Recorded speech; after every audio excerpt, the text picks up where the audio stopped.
Good afternoon, everybody, and welcome to the Sabi Sands in South Africa. It's a beautiful sunny day here on Kunyuma Private Game Reserve, and I'm seriously looking forward to the adventure that lies ahead. To those of you who may be new, welcome, and to all the regulars, welcome back, and thank you for your support. So for the newcomers, and there are newcomers that join on every single drive, and it is really wonderful how this concept is growing, and it's a privilege to be a part of it, I feel. And just to let the first timers know that we had a wonderful morning out. We didn't see any big cats, but we did see a large herd of buffalo, probably 200 or 300 I'm guessing, and it really was impressive to see them. They were around the world, and we had a very memorable sighting of a herd that we don't often see. We see buffalo almost every day, but it's usually the old men that have retired from the herd. So to see a large quantity of them together, of all different shapes and sizes, was a real bonus, and we're going to head back in that general direction for two reasons. They themselves are wonderful to view, but there is a chance that lions will be following them, and prides of lion will focus on following large herds of buffalo, as there are so many great opportunities to get meals, be it from the older mothers or the younger inexperienced calves.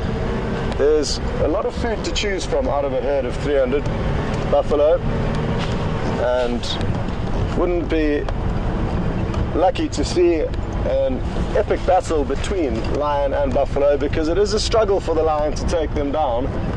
They don't go down without a fight. But before that, we've got lucky, and there's another animal that we don't see very often, in herds or alone, and that is the giraffe. Now I think I may recognize this male from the patch on his neck. You can see there's a patch about a third of the way up his neck, a little scar, and he could well be one that we've seen over the last few days. Now watch closely, because I was hoping he was going to stay in the same spot, because that giraffe wasn't chewing on a new mouthful of leaves. He was actually ruminating, so chewing the cud. It can be quite funny to watch as you see the cud bolus traveling up that long throat before getting to the mouth for them to chew, and you can actually see it happening. Looks like he's continued to feed now, and we are going to get a great opportunity to stop alongside him and watch him do his business.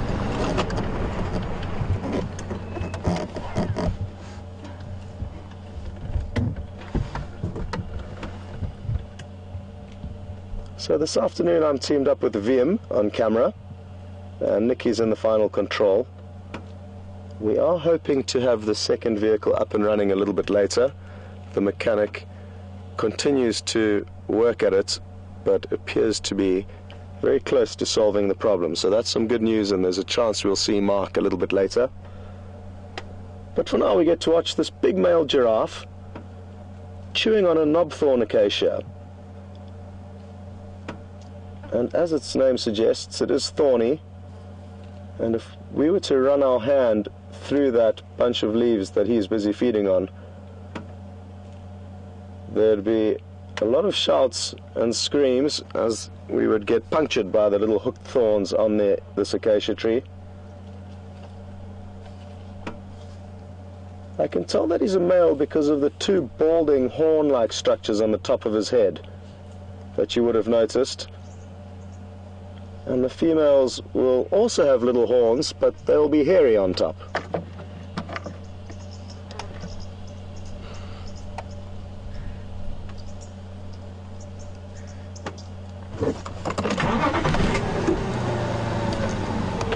I heard some oxpeckers flying over in his direction, and those are small birds that will eat parasites found on a lot of the animals out here. Ah, and there it is. It's right on top of his head. Let's see if we can get a shot of that. Oh, we just missed it fly off. But it'll fly back onto its head. I'm almost certain it may be wanting to target in and around the ears. Oh, there's one on its neck.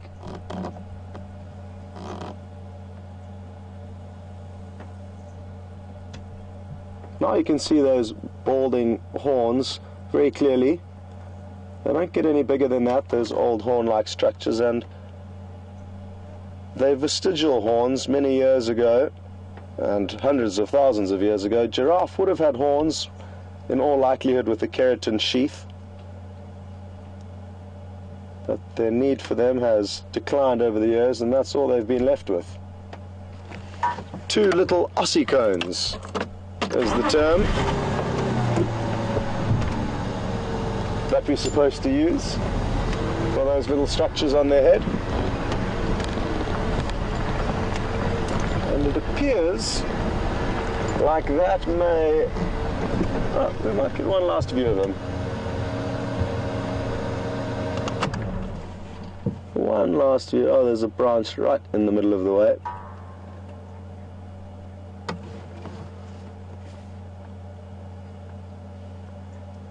Now he's probably standing about 4.5, 5 meters tall. And wouldn't it be great to be walking around a place as beautiful as this with such a great vantage point? It would be an incredible perspective. And I guess we could practice walking on stilts. That would be kind of the closest we could get. But I don't fancy myself as having the appropriate skills required for walking on stilts. Wium, do you think you could walk on stilts? No. Okay, so that writes off that option. So you're just going to have to imagine what it would be like to be a giraffe walking through here. Very useful animal because they do help us to find predators, especially predators like leopard. I've seen giraffe on many occasions staring at leopard walking just meters from them because they know that a leopard poses no threat to them, but they certainly do keep a close eye on them, and you can tell by the body language of 4 or 5 giraffes staring intently in one area. They can certainly lead you to some interesting sightings. Go ahead.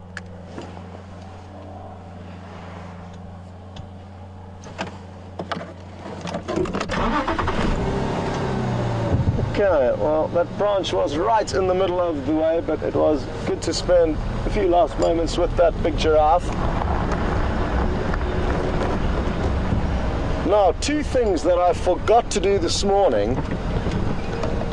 2 of our viewers asked if we could please try and see a greater blue-eared starling, which is a beautiful blue bird that shines incredibly in the daytime, or in the sunshine rather.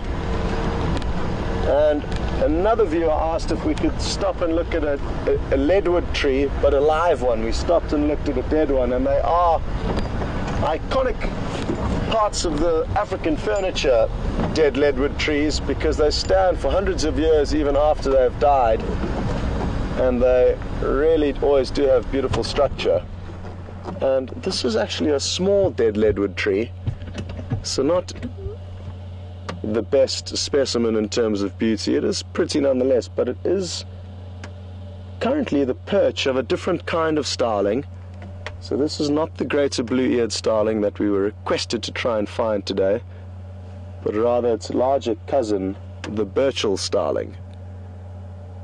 And they do look similar. They all have this shiny blue iridescence in the sunshine, but the greater blue-eared starling has got a slightly more green tinge.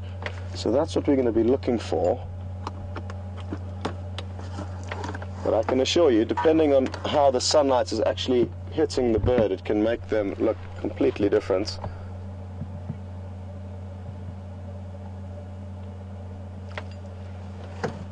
And this is another one down on the road. They spend a lot of time foraging on the ground, these birds. Looking for little insects.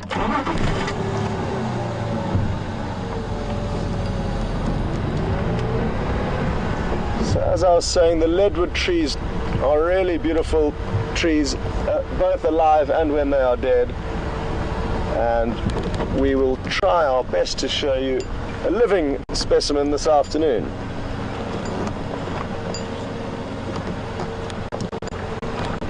The flies are out in full force today.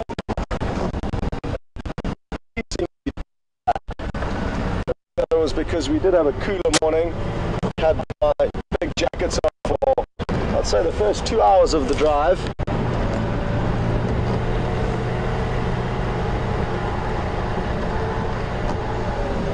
But it's warmed up considerably throughout the day, and the sun has been shining for a few hours now, and it's a nice warm afternoon. I was going to check the dam, but I've had a second thought now.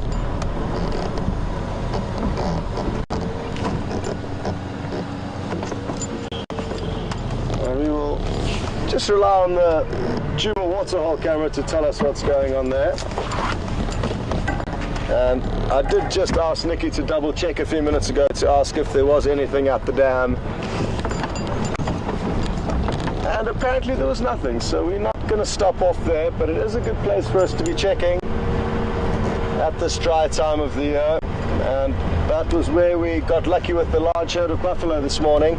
Not at this dam though that we're passing, it was at another dam, which we are slowly heading towards now. I'm not sure if you can notice, but there is a hazy smoky horizon out to the east. I'm just going to stop here and see if there is any way of you actually seeing it. It's hard for me to tell in the monitor, but it's abnormally grey and smoggy. Now that's because there's been a very large fire out to the east in the Kruger National Park, but it was, as far as I'm told, a controlled burn, so a planned fire, and fires will be planned, and they are important for regeneration and clearing of old growth to make space for the new. But because there's human populations that surround the border of the Kruger, if there was a lightning strike that naturally would have carried on into the Kruger, it wouldn't be able to do that anymore because humans would extinguish it before it has its natural effect. So there's a lot of research that's done, and people, professionals who are involved in assessing how often certain areas should be burnt, and then going ahead and actually purposefully burning them every couple of years. So that is what's going on out there. It's under control, it's natural, but it is creating a moody afternoon here because you really can. We've even had camp that's probably 30 miles away, I'm guessing, and we've got ash falling from the fire miles off to the east, falling in our camp, which is quite interesting. So we're even seeing the effects of it all the way from here.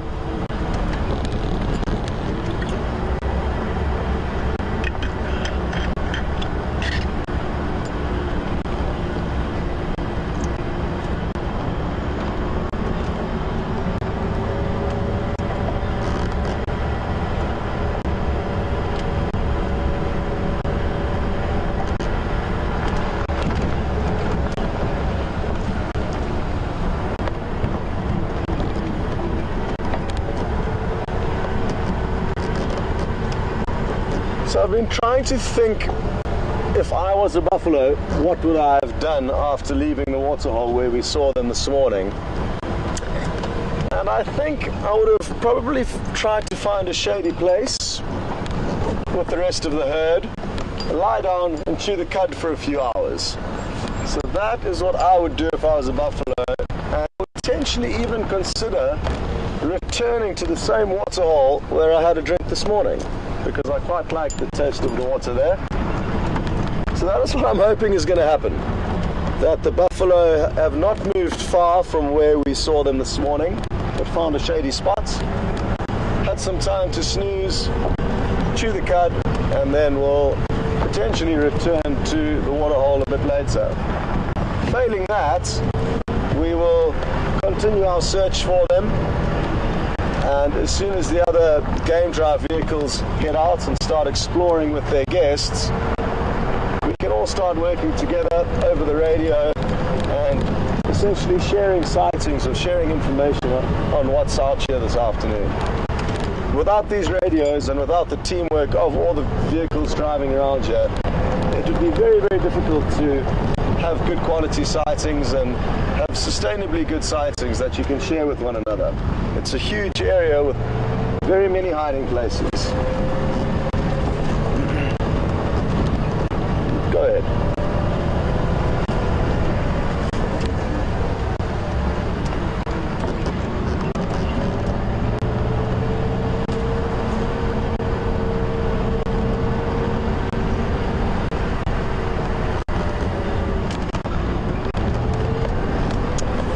Good afternoon, Michelle, and welcome to Safari Live. Michelle is interested to know what the little black spots were that were on the giraffe's face. Now, I could be wrong, but I'm fairly certain that there was just a lot of flies sitting on its face, and I'm fairly sure those are the little black spots that you were talking about. Even on my face, if I keep still, there's one. You see, it's another fly. So the flies like to sit on our faces out here, and I think it was just a lot of these flies on the giraffe's face. But the interesting thing that I need to share with all of you is that the view that you may be getting from wherever you are sitting in the world can often be far better than the view I'm getting here. With the camera that VM's filming with and the quality of the broadcast, you often get a much closer visual, and you can also be looking at it on a big screen. I'm looking down at a tiny little monitor on my left, and it's covered in dust, even though I try and clean it as often as I can.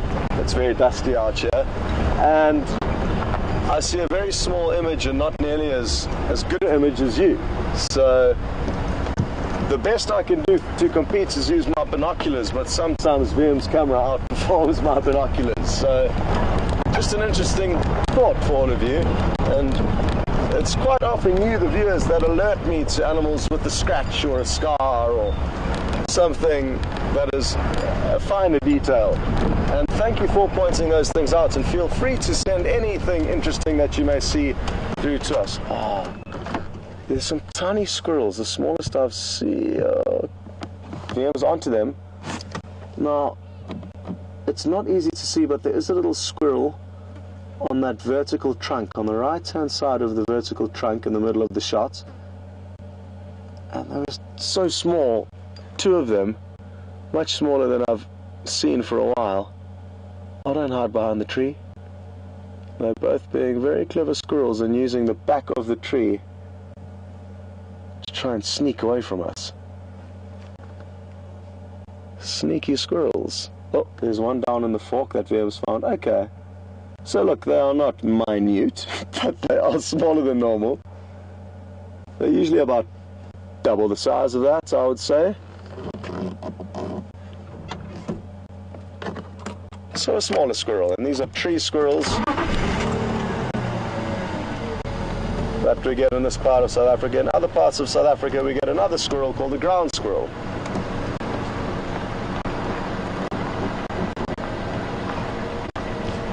Feels like they might accommodate us and not. Oh, awesome. Have we got that little one over here? I think this could work well. Yep, kind of. It's just facing the wrong way. Cute.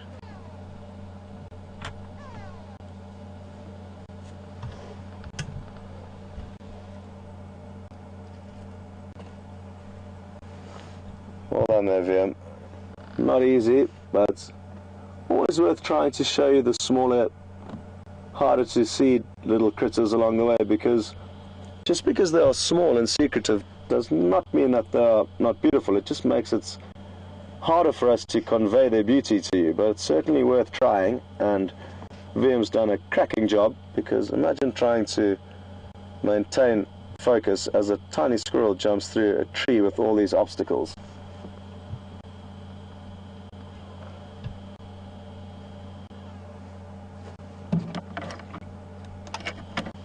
Okay.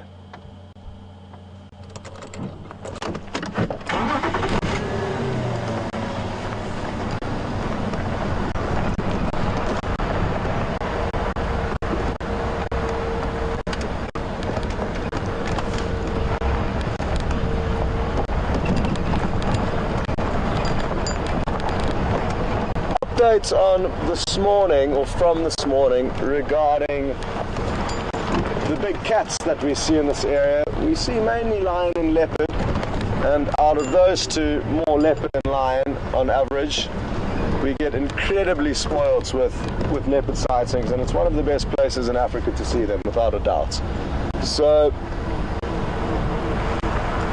we sadly didn't have any leopard tracks this morning, so no real idea of where they could be moving, which is great in a way, because we could come around the next corner and could find one here unexpectedly, or we could find a leopard that have moved through the day. It's not uncommon for them to move during the daylight hours, especially now that it's cooler as we're approaching our winter. But we don't have any sign whatsoever of them. Oh, beautiful big male kudu. And I hope we get a view. Well done, Wium.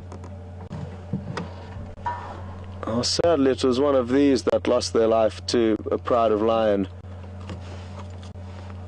2 nights ago, and that's the pride of lion that Mark watched finishing off the male kudu kill.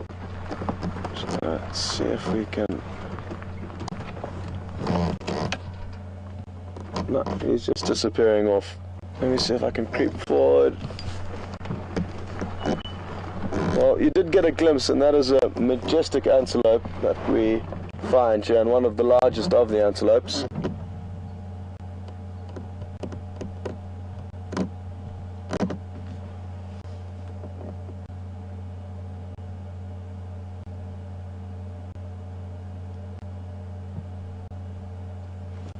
But it certainly was not meant to be a meeting with him this afternoon, and we both got a fright as I came around that corner. And then, so that's the leopard covered. We don't know where they are or what there is. 4 or 5 leopard that we see on this property from time to time. They could be any. The lion that we potentially see, we know of their whereabouts, and they are on properties. There's a chance that they could come closer towards us where we can see them. That would be late on this evening, and in all likelihood we can hope to see lion tomorrow morning. It's not hugely likely that we'll get to see any this afternoon. But that is the beauty of being out here. We think we know what's going on, and I've just told you this long story, and I'm going to drive around the next corner and there'll be a lion standing there, and then how am I going to explain myself? So, these things all do happen out here and keep us guessing.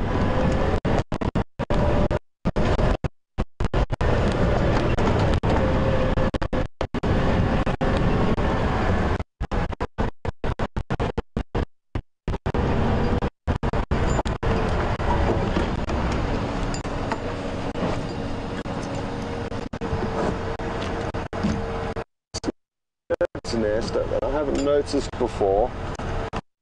Just wanted to get a little bit closer.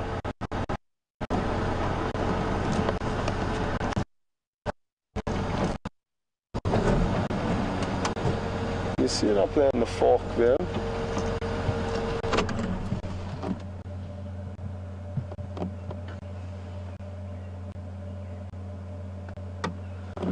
So as you can see, there's a clump of sticks that's been purposefully placed into the fork of this jackalberry tree, or ebony tree, and it's the nest of a bird, but I'm not sure which one.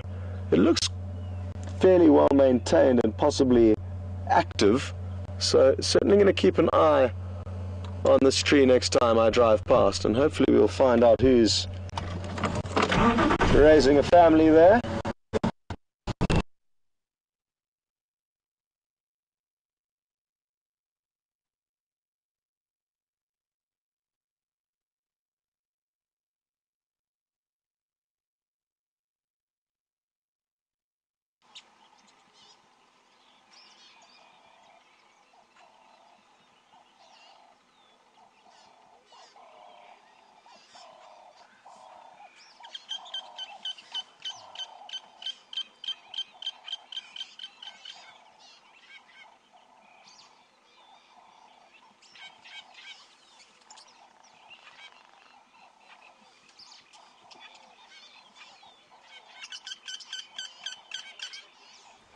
Hello everyone. Being out in the bush and being out there live has its technical challenges. We're experiencing some of that now and are working on it as fast as possible to get it sorted and get you back on the vehicle with us.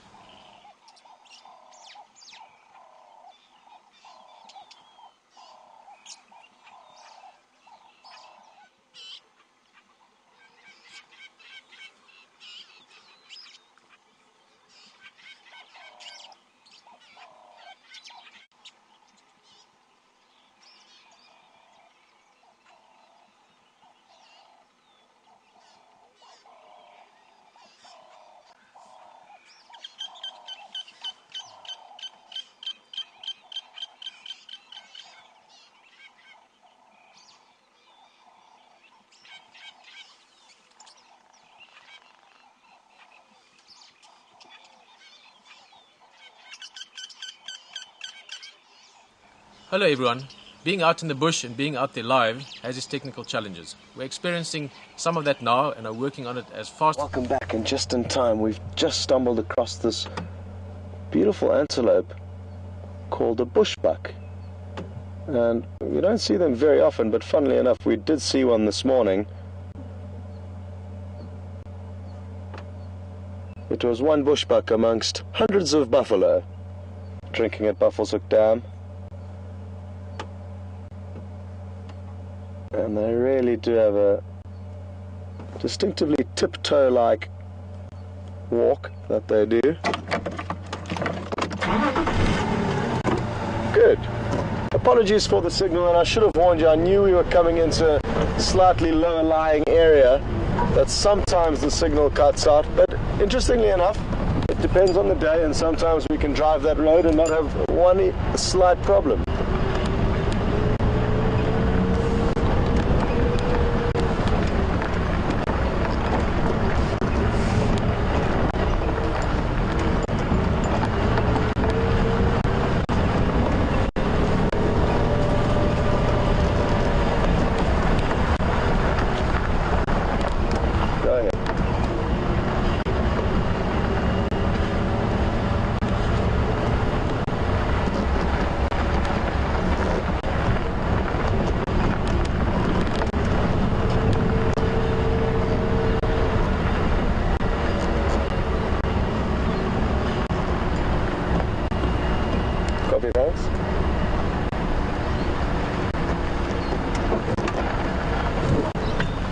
Here's some parrots making a racket up ahead here, and you'll hear them as well. Will we be able to show them? It's going to be difficult. The sunlight is not in favor, but I can see one. It's just up here, Wium. It's not far. It's quite close. For now. Oh, no, there they go.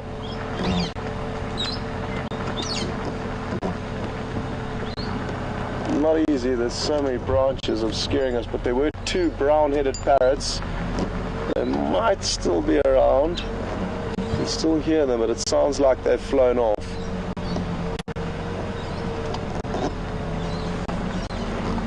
But we are very close to the waterhole, so let's go and get comfortable and spend some time waiting and watching what comes down to drink. Who knows, maybe those parrots will fly down and quench their thirst, which will provide a wonderful opportunity for us to view them.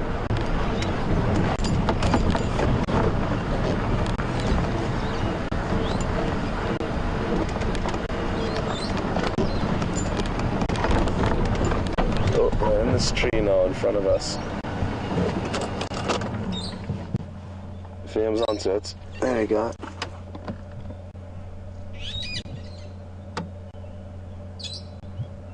Not easy to see, but that is the brown-headed parrot that's responsible for all the noise we're hearing. And there it goes. It's still in there, but obscured.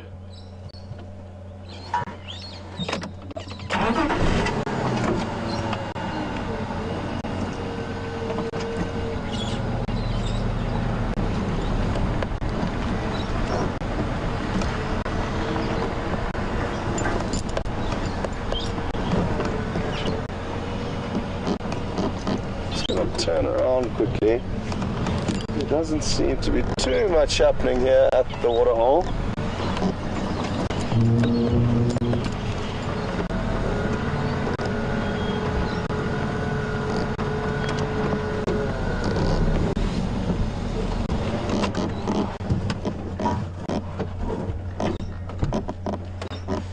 there are a few buffaloes, and who knows whether they are some of the same bulls that have been trailing the large herd that was here this morning, or simply some other buffalo that have wandered in on their own and have nothing to do with the herd.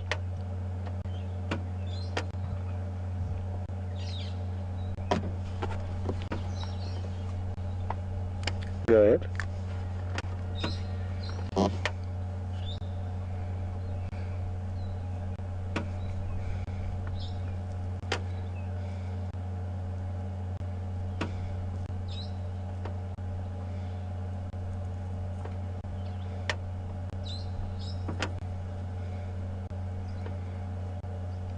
So sadly we've missed a herd of elephants. I can see the fresh tracks of where they came down to drink. There would have been a lot of activity here throughout the midday hours, and right now it's quiet, but that can change in just an instant. And it's quite funny, if you do spend a lot of time at a waterhole, it can be really rewarding. Oh, look what's happened here. Just in front of me I saw a little splash, and it was a crocodile. Excuse me. A crocodile that popped up, and we're not sure if it's the same one that arrived a couple of weeks ago. There's a bit of a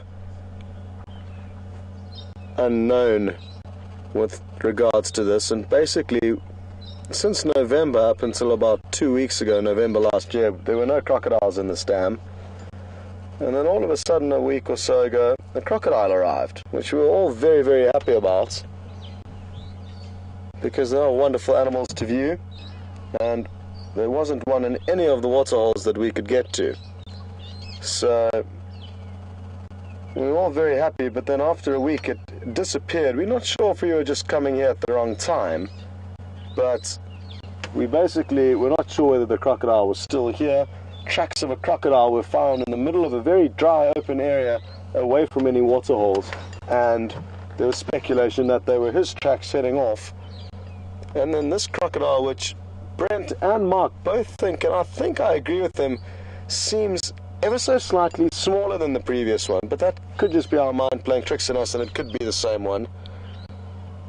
But it is an example of the unknown, and there are certain things that go on out here that we'll simply never be able to know for certain what the answer is.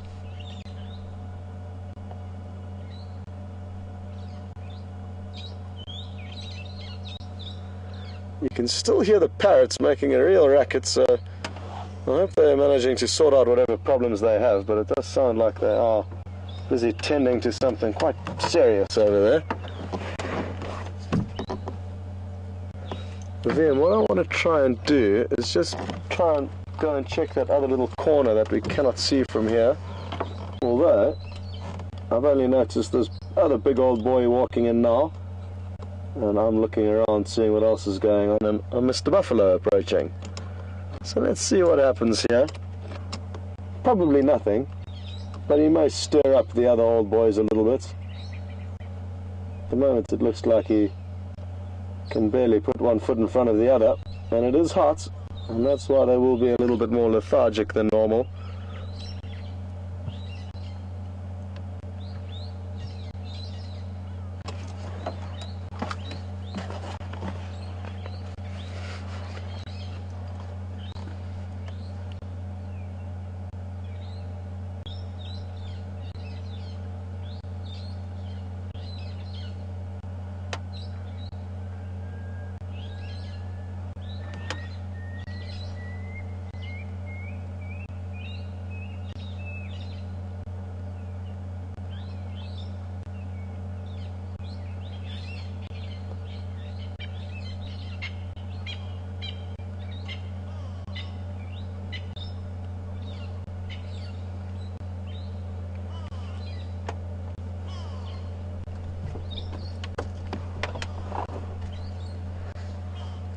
Copy, thanks. Well, you wouldn't believe it, folks, but it turns out that if I was a buffalo, plan is working out for us, and look who's coming. Just just going to try and reposition quickly because we can get a better angle if we lower down to the water then. What do you think, eh? So hold on a second. And this is going to be awesome. I wonder even if we shouldn't go around. Yeah, I think it'll be better to go around. There's so many that are coming. And if we get around there, we'll be right in and amongst us. So hold on for a second. And get ready to become part of a buffalo herd of probably 200 or 300. And they're going to surround us as they drink. So this is why I'm so excited. It's going to be awesome. And I cannot believe that they've come back almost on cue. And without us even knowing, hundreds of animals coming towards us. But just to show that these areas we drive through, we could quite easily miss even a herd that many animals by just minutes. But not this time. This time we've got lucky.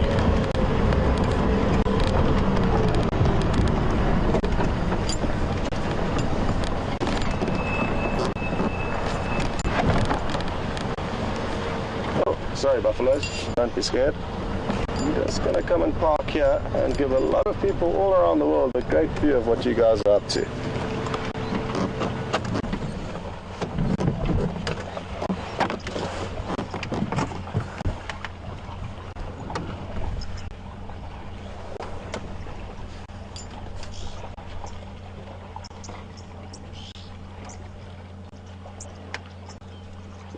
Well, as you can see by their behavior, it's been a hot and dry day,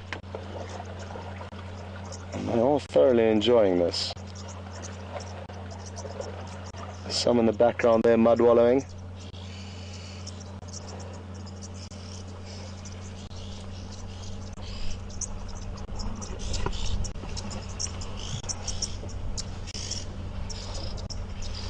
And now here come the oxpeckers, and they'll be following this herd of buffalo.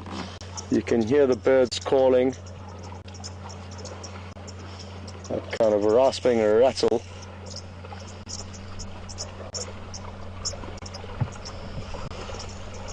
This is awesome. They are both birds and buffaloes coming in by the plenty.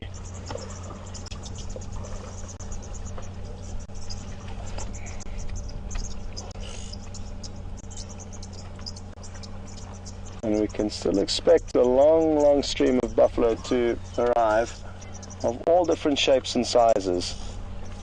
As you would have already noticed, there's some very young calves where their horns are hardly even protruding, to some sub-adults and to the older ladies and even some big bulls.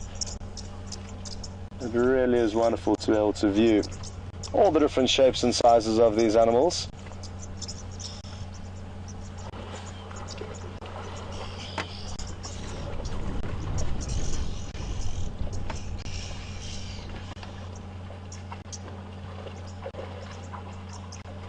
Now, unless, of course, this is a slightly different herd of buffalo, which is possible, but I am guessing that we can still expect a lot more buffalo to come through and drink, especially if it is the same herd from this morning.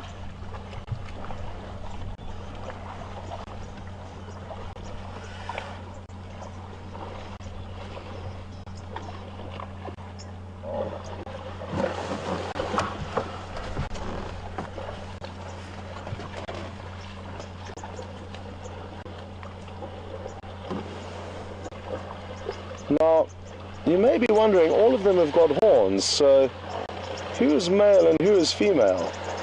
Well, both the male and the female do have horns,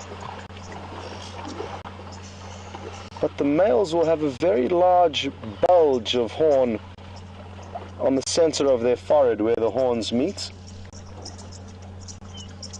And we will get an opportunity, I'm sure, where we could compare male to female, but this is a male, so you'll notice very large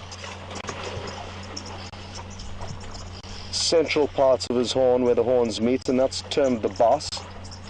Whereas a female just behind him doesn't have that large bulge, and she's got hair on the center of her head. So there we go.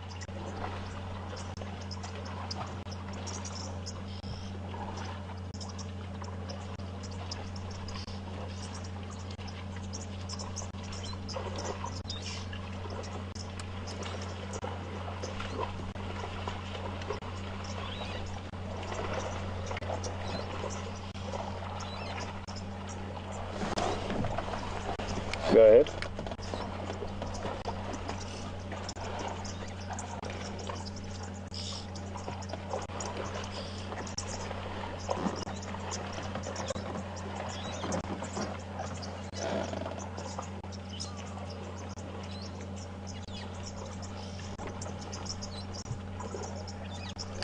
Probably nice.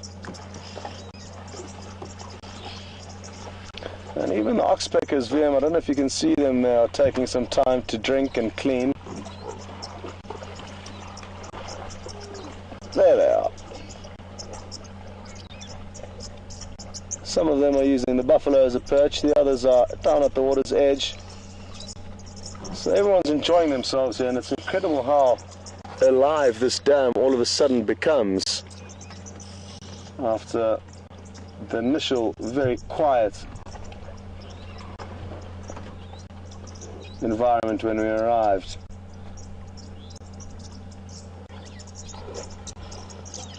Now, there are a lot of mothers and their calves, and it is wonderful to see because we don't get to see them very often.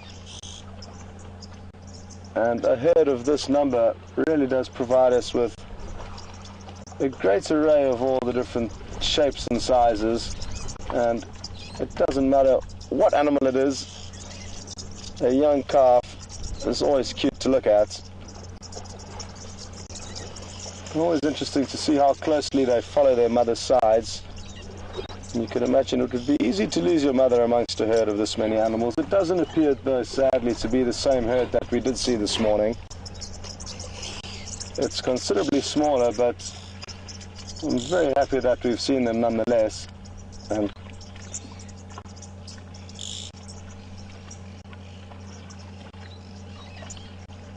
who knows, maybe the large herd will arrive shortly after the smaller herd leaves.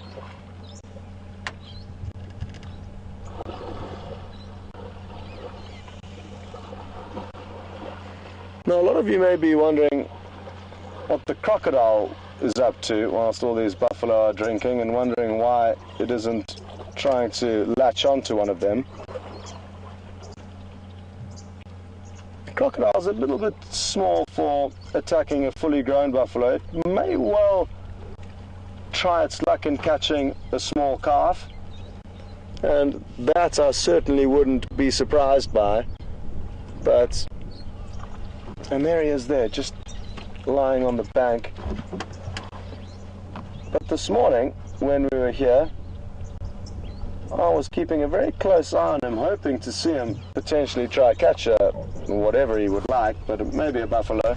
I've never seen a crocodile catch anything of substantial size.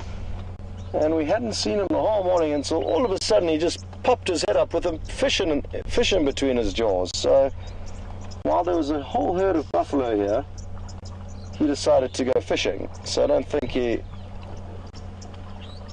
was interested in the risk of trying to catch a buffalo. And as you can see now, as Wium zooms out, he's quite away from them, quite some way off where the action is.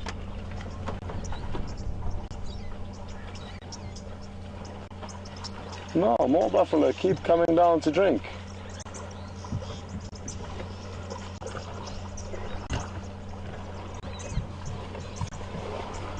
Good.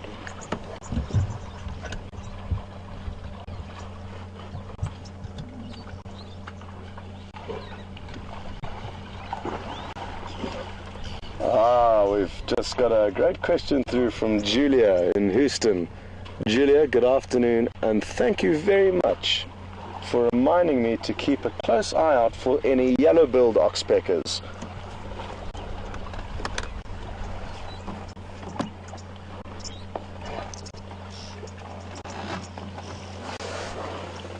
Next I'll reposition, he's at maximum tilt here, but maybe if I reposition the vehicle it'll help. So, like I was saying, thank you, Julia. And Julia has reminded me that there's an oxpecker that we don't often see, that we would be more likely to see if in fact we're around a large herd of buffalo like this.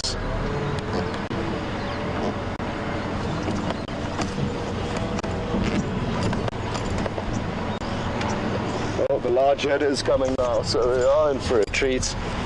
And let's just give them enough space, which this should probably work. We're going to be able to level that out. Yeah, looking good. So we are parked at quite a steep inclination, and Wium couldn't level the camera out due to that angle, but now we're okay. And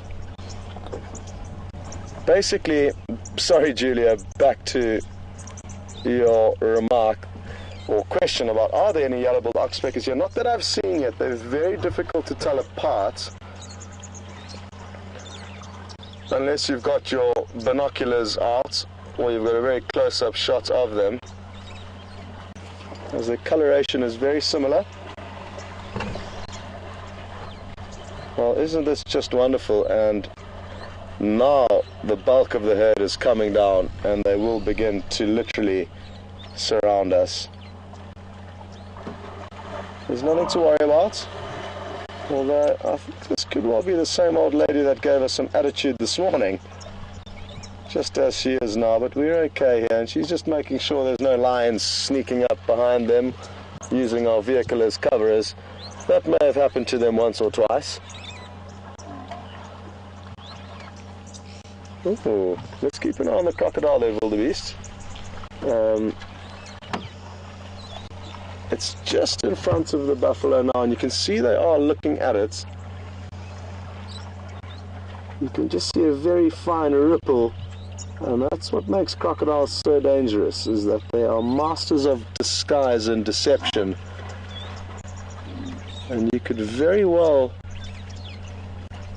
think that there's no crocodiles living in a dam and take a swim in it, and next thing you know, you are having a wrestle with an animal that you certainly do not want to get caught out by.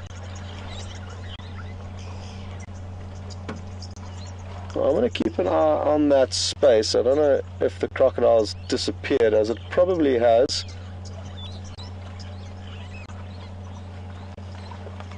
And I am continuing to scan and search for any yellow-billed oxpeckers, Julie, and what I'm going to do is I'm going to get the picture out in my book just to show you the difference.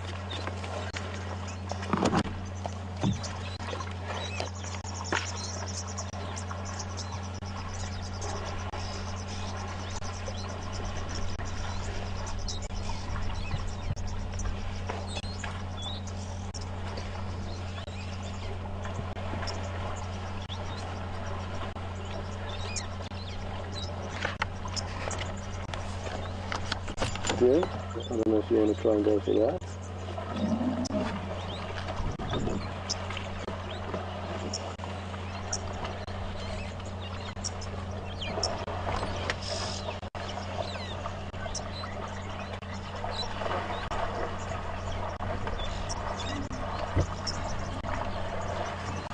So we're making the most of all the different shots we can try and show you here. Here there's more of a silhouette as they come over this crest on our left.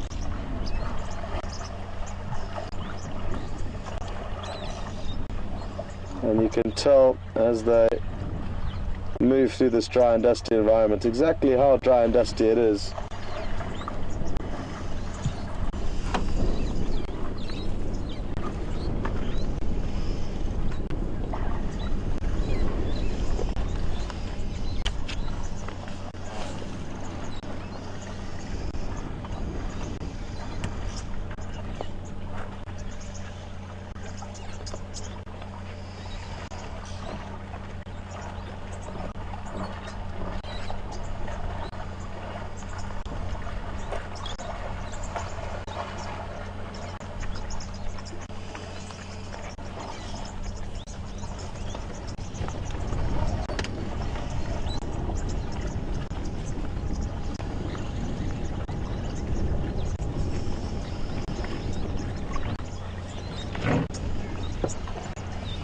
Okay, Wium, if you wouldn't mind just panning down to the book quickly.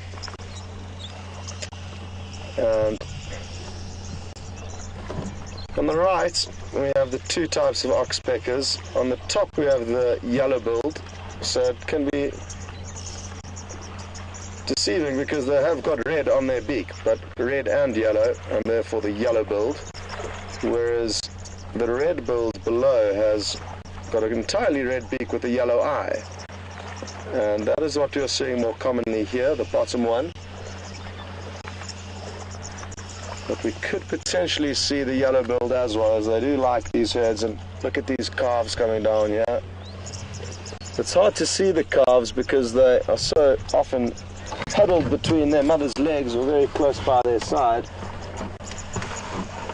And it's all happening here, and not an easy job to decide where to point the camera. But Wium is, as always, doing a great job.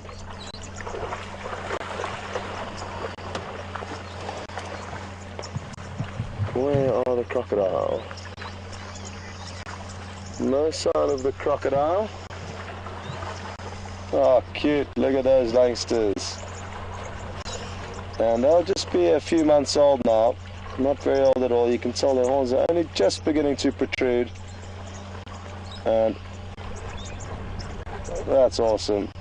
A mother and her calf licking their lips.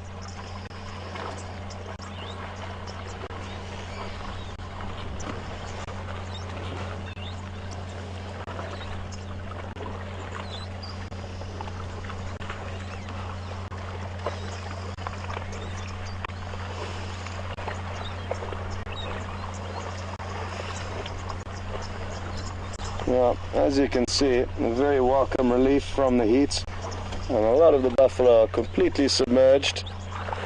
Go ahead.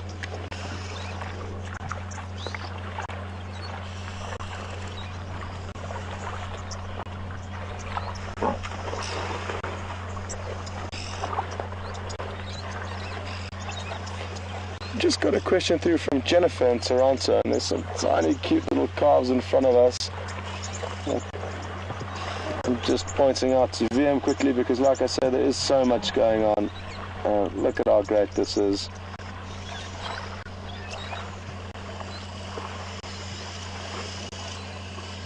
Well, Jennifer in Toronto is interested to know whether the old buffalo bulls known as Duggar boys that we typically see alone, that are semi-retired from the herds, do they ever get enticed into following the herds? And yes, they certainly do. Up to a point, the older bulls will semi-retire and only tag along when the herd are nearby. But as soon as the herd moves off, the old men go back to their lazy ways and typically don't cover huge distances. So they will certainly, up to a point, only be semi-retired. But then, yes, I'm sure they do eventually get too old to bother trying to compete with the younger, more virile males, which there will be. There will always be intense competition. And like I said, it'll get to a point in any large male animal's life out here that they need to start giving in to the younger blood coming through. And I think that's when they'll be fully retired, and they're only... Although having said that, there look to be some really old bulls in and amongst this lot that are hanging on, and I hope you're all enjoying this. This is an incredible sighting that we don't get to share with you very often, and I certainly am loving every second.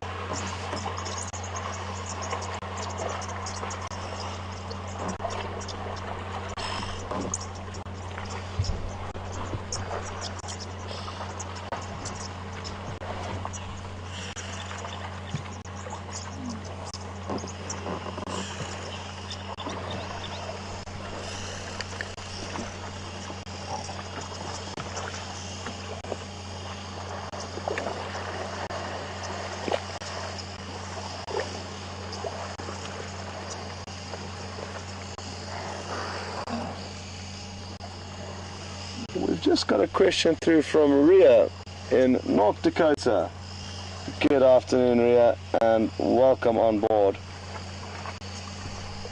Ria's interested to know what the terrapins are doing swimming up to the buffalo. Now, for those of you who don't know, a terrapin is a small freshwater turtle, basically, and they'll be doing a number of things, but predominantly trying to feed on the ticks or ectoparasites.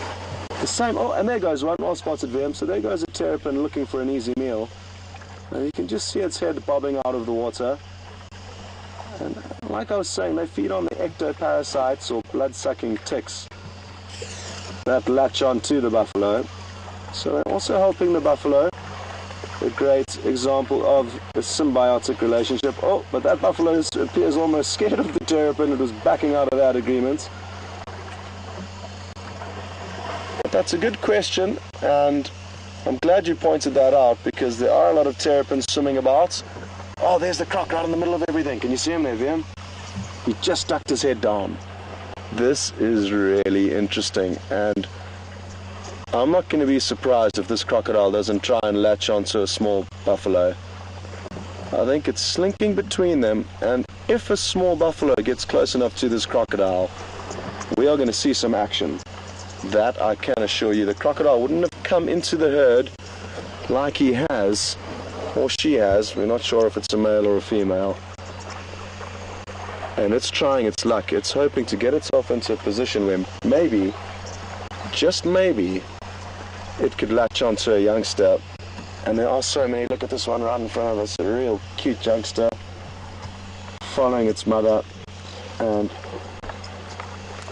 surprisingly not wanting to drink, maybe because it's being quenched with milk. Oh, here it goes. And isn't this wonderful? And mother, you can see, is keeping a beady eye on us. And now I'm going to try and maintain focus and keep an eye on this crocodile. Oh, there it goes. It just went. Did you see it, Wium? It just slithered, swam. It's just between these three and us. I just saw its tail. And oh, they are scary animals, these crocodiles. The way they can move around and not be seen.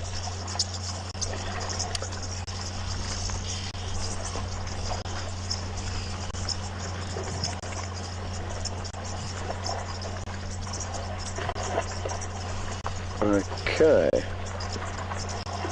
So the last brief glimpse I had, oh, the heron's back there. Maybe not the same one from this morning, but there was a heron practicing this very same technique. This is a beautiful old... Wow, there's just too much going on, and here's the croc right here, Wium. Oh, just popped down again.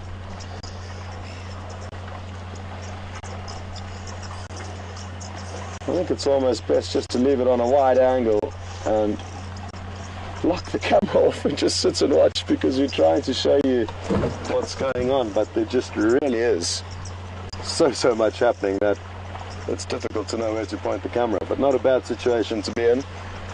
And the crocodile was just down in front of us here a little bit earlier before it ducked out of view. And we'll keep an eye on things, because at any stage we could have some serious action.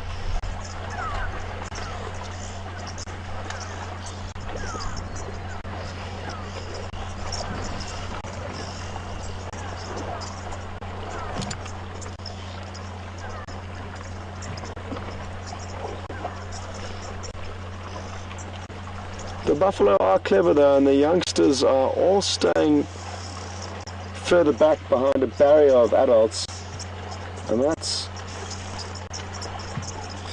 a good indication of how nature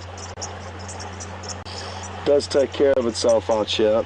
And the calves that surge ahead and into the deeper water will be the ones that don't make it, and that's why typically you see only the larger buffalo in front, and they'll treat every dam with the same respect, knowing that there could be a crocodile in it. As these large herds of buffalo will cover huge distances in order to be able to feed all of these mouths. And in covering huge distances, they will pick up a lot of tails along the way. And I would say that almost daily this herd will be under threat or under attack by a certain animal, be it even a male leopard trying to snipe a young calf from the herd, or possibly lion, and even hyena. Or today it could be a crocodile. So it'll be a daily concern for them, and I'm sure almost daily this herd will have some kind of attack unleashed upon it.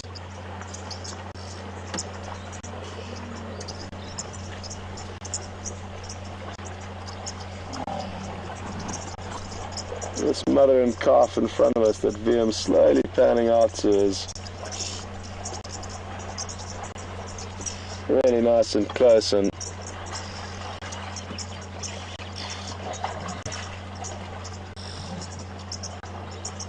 good afternoon, Lex. A large herd of Nyari arriving at Buffelshoek Dam.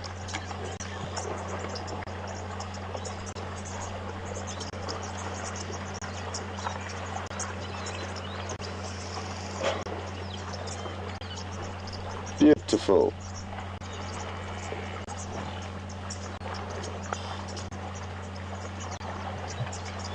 Now, interestingly, the thing that I didn't mention about the buffalo is that even though they may be under threat almost daily, they defend one another and can often chase off lion and other predators that have even managed to bring down a buffalo from the herd, be it big or small.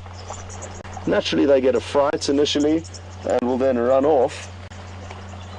But after that initial fright, they can quite often turn around, gather their troops, and come back and chase whatever it is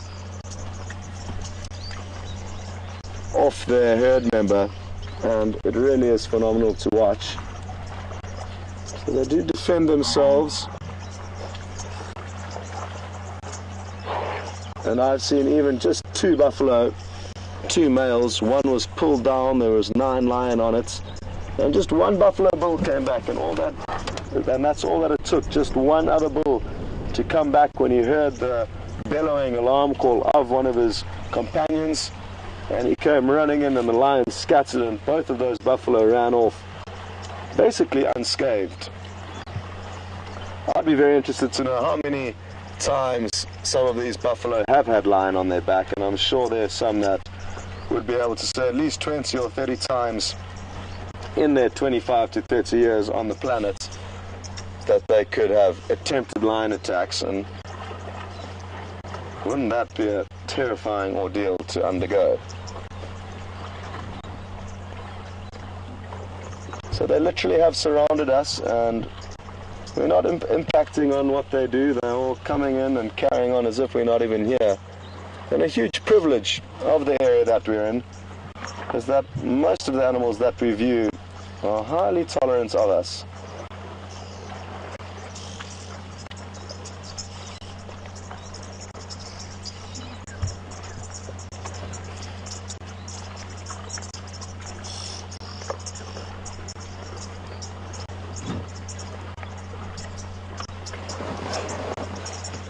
Go ahead.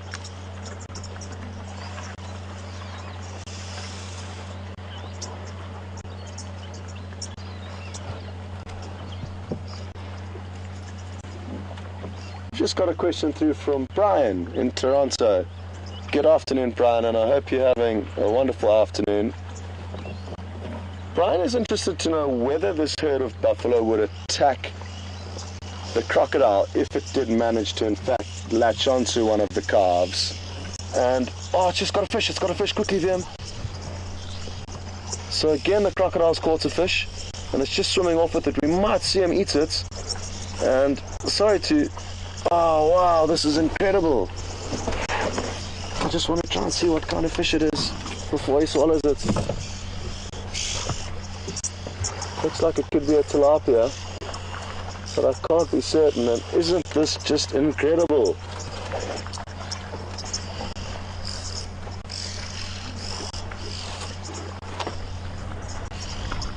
So we saw this crocodile eating a fish this morning, and it looks like, again, it's going to eat one now. I'm just going to reposition the vehicle ever so slightly.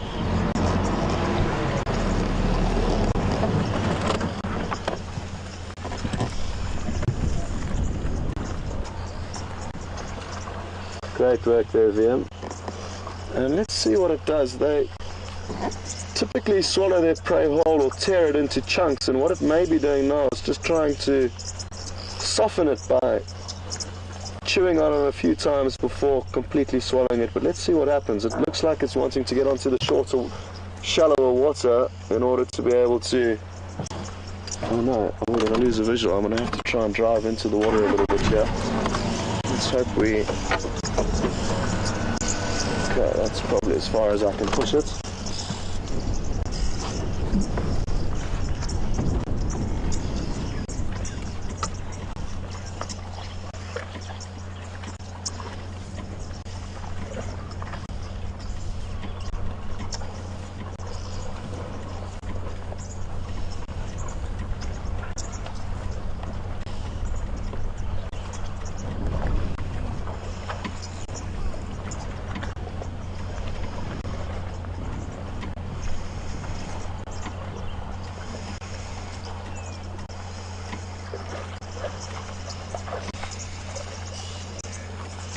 They don't have the ability to chew their prey. They have to tear the flesh apart, and it looks like it's just trying to, like I say, soften it up by clamping down on it a few times.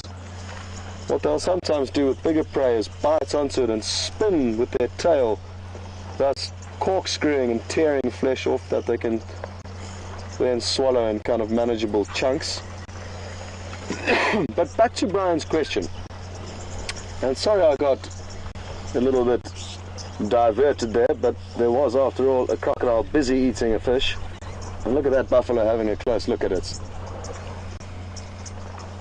If the crocodile managed to catch onto a small calf, it would very quickly be able to pull it into the depths, and I'm not sure if the buffalo would manage to get it back from the crocodile, but I'm sure there are certain circumstances and events where they have well indeed, or have very well been able to chase off crocodiles, and each situation will differ. They certainly will try though, that I can guarantee you. It just depends on if the croc's big enough and strong enough to be able to pull the calf away before the herd get onto them. And look at this big bull, that's a phlegm and grimace, and he's processing the scent of ladies in season. Oh, Wium, watch out there, we got one quite close to us. Hey! Hey! Get down. Get down. So, I just needed to give that one bull a little bit of a talking to there, because he was sneaking up on Wium. Sorry, got a little bit surprised there. And my behavior was just to make a little bit of noise and make it inhospitable environments. So that's why I just tried to bang on initially my camera case, but that didn't work too well. Before I banged on the door, and that was enough to get him away. But that's a monster of a bull, and he was the one that was performing the phlegm and grimace, which is opening up a sensory organ on their upper lip, which allows them to process smell even better than just breathing in through their nostrils. And they'll typically perform this grimace when they smell something like a female in season. And we may see him trying to get lucky. He really is a monster. Look at all those muscles on his upper neck. Sure. You wouldn't want one of him running after you through the bush. They can move incredibly quickly and are one of the most dangerous animals to encounter when walking.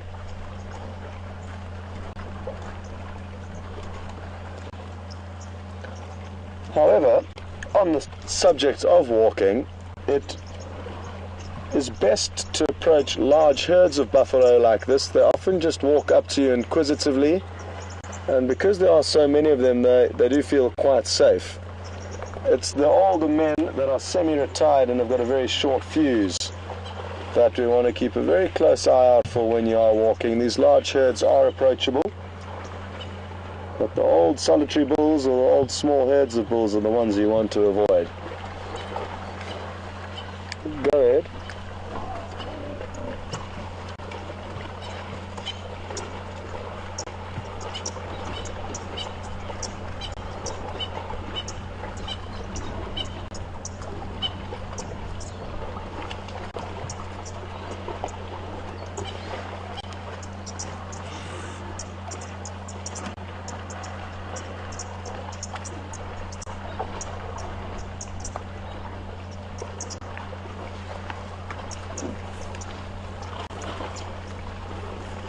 Sorry, could you go again with that, please?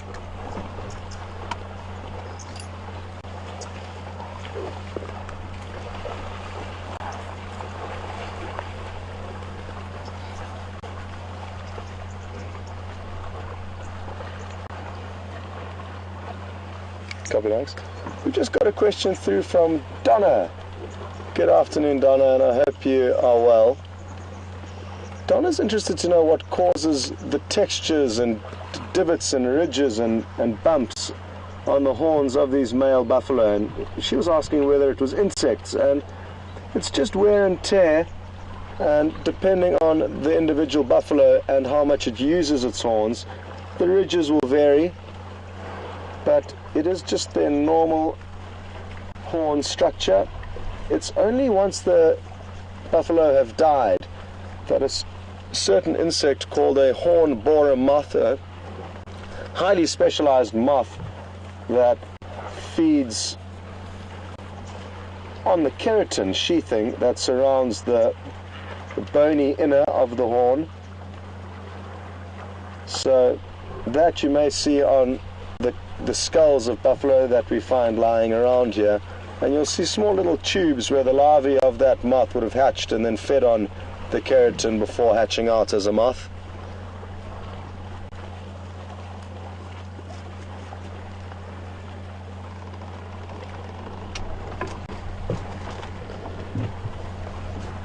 Go ahead.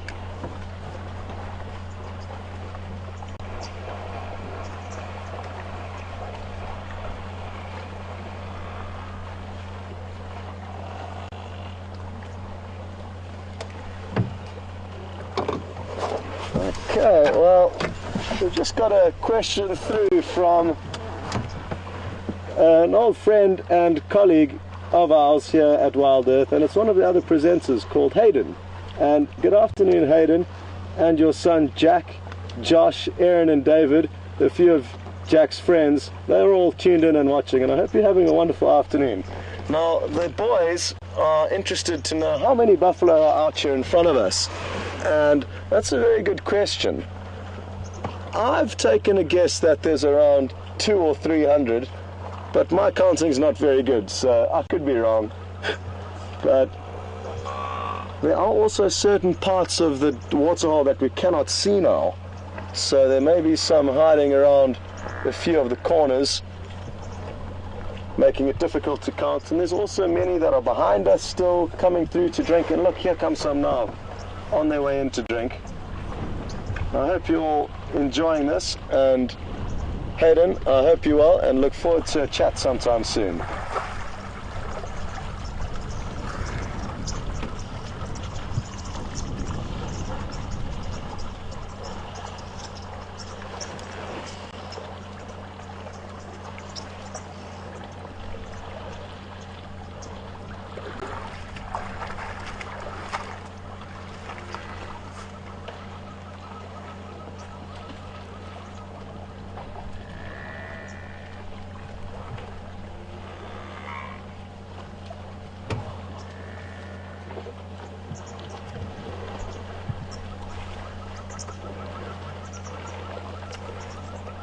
Folks, there's also some good news regarding the other vehicle, and it should be fairly shortly that we get markouts on the other vehicle, and that's just an update that we've got now from the mechanics.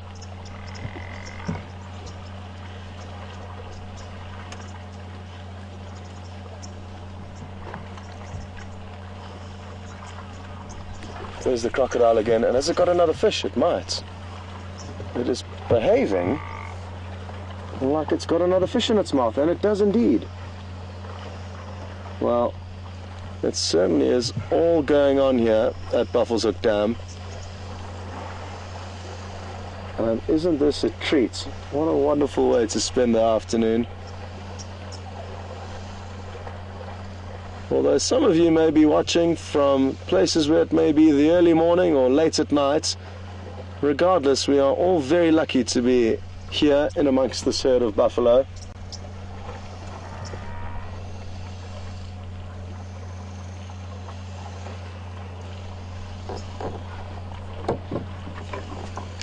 Go ahead.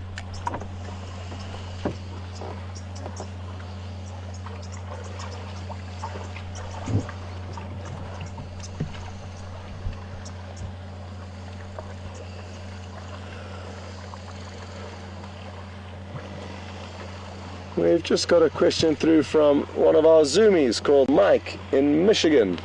And for those of you who don't know, zoomies are the people who control the various live cameras that WildEarth has dotted around the bushveld. And welcome on board, Mike. Zoomie Mike is interested to know why the buffalo simply just look at the crocodile and aren't paying too much concern to it. Well, there's a limit to how much they can do. I guess they've tried to chase crocodiles on countless times, but the crocodile will merely submerge itself and then be gone. So they probably know that it is just a waste of their time, but it's more important for them to keep a beady eye on it in case something does happen.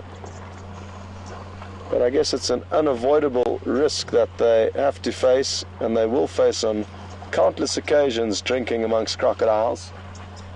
And there will be those certain days where crocodile latch onto certain members of the herd. Some will make it, and that'll be due to the herd trying to come back and rescue them, which I'm sure they will. But there'll be other times where the crocodiles succeed, and that's why there is this kind of healthy respect between the buffalo and the crocodile. And most of the animals out here.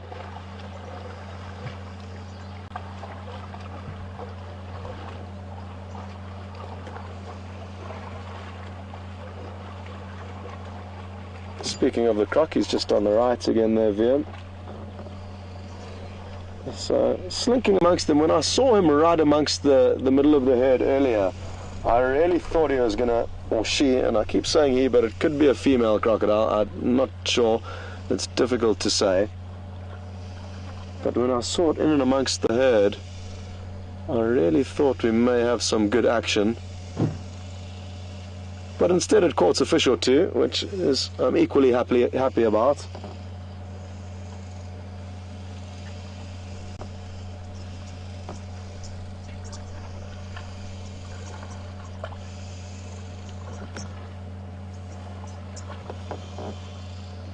I'm guessing this crocodile is going to think about coming out and trying to bask in the last afternoon rays of sunshine before what could well be a cold and chilly night. And being a cold-blooded animal, it will want to try and warm up as much as possible to see itself through the night.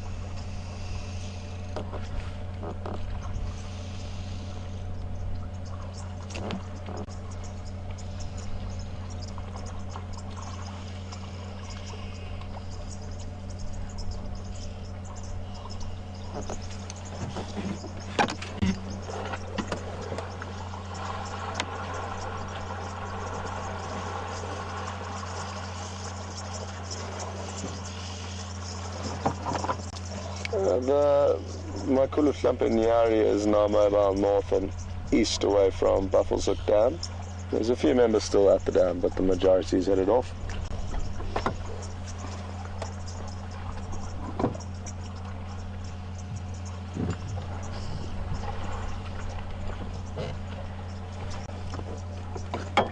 Yeah, it's only me, Andrew, and I'm going to be moving out shortly.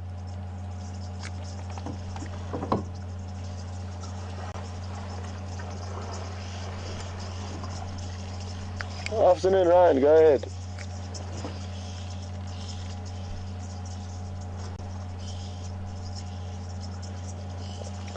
No, you'll definitely get them. Come down the eastern road that brings you down from Buffelshoek Cut Line to the dam, and you'll definitely get a good view. It looks like the croc has caught another fish. Sorry to take Wium away from the oxpeckers, but... And wasn't that a sight? The tree filled up with oxpeckers. Let's see what this crocodile does. It did just lift up its mouth earlier, almost showing off its prize.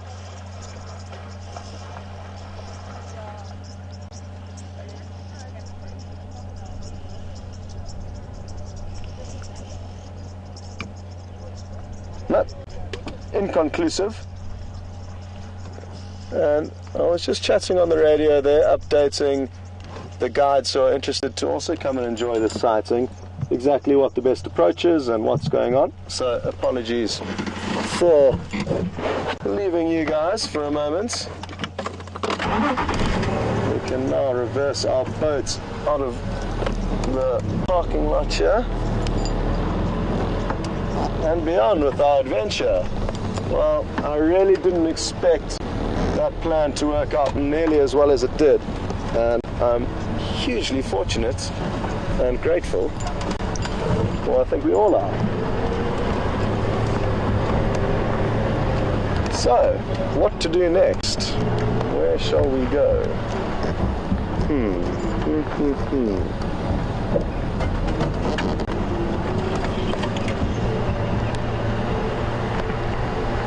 I've got an idea.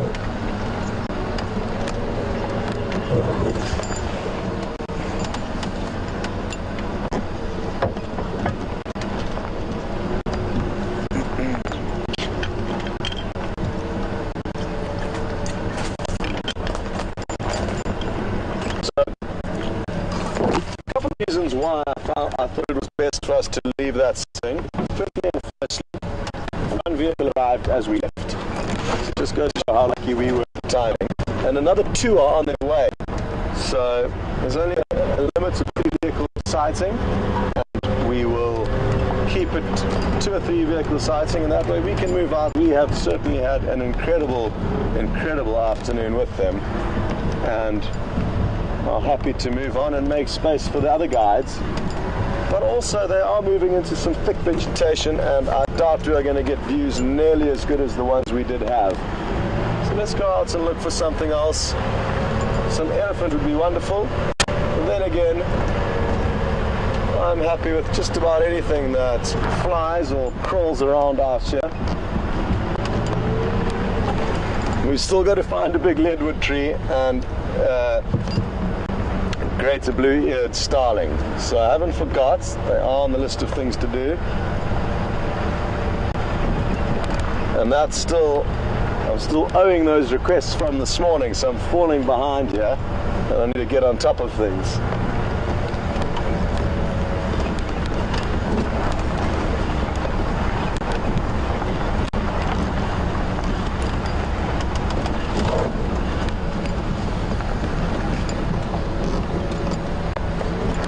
The flowers are keeping me busy.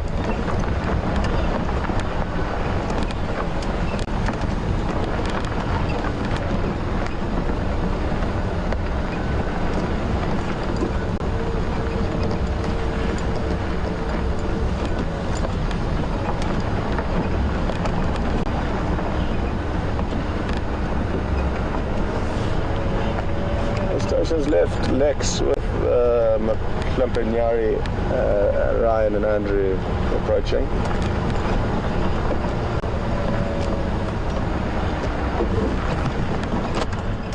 Okay. There was a yellow-billed hornbill digging through a pile of elephant dung for some snacks. It's looking more for the insects that are snacking on the dung than the dung itself. It is still sitting here. Will it stay? They're such pretty birds. But not when they fly off like that. Sorry, Wium. Wium's been swiveling around like he's on a rodeo this afternoon, getting the camera from this side to that.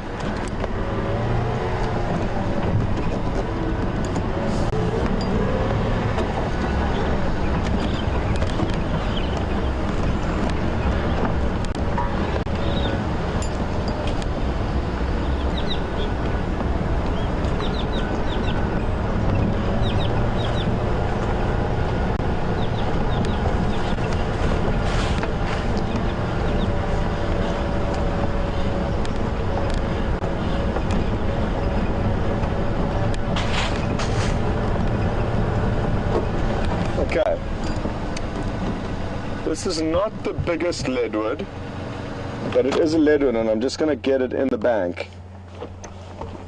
So this is a tree that we saw this morning, but it was dead, and they do have distinctively cryptically shaped branches that are hard to see now because it's covered in leaves, and it is an evergreen, so it will remain green until one day when it eventually dies, and then only the main branches will stand strong, and they'll stand strong for, it's believed, up to hundreds of years, because the wood is just so dense and strong and insects cannot penetrate it, hence the name leadwood.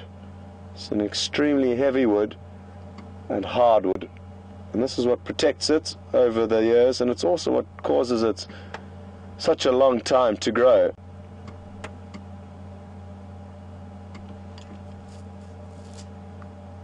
Certainly one of the iconic trees of this area,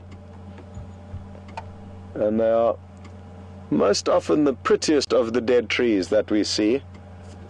We see more commonly dead knobthorn trees, which I will show you now. I can see one as we pass. I'll be able to show you a dead knobthorn tree. But I personally think it's the leadwoods that are the most beautiful of the non-living specimens of trees out here. The knobthorn is just on our right that we're passing. A very useful perch for a lot of the eagles, the dead trees, as they don't have to worry about their wings getting caught on thorns and the smaller terminal branches of trees that are still alive. So very useful.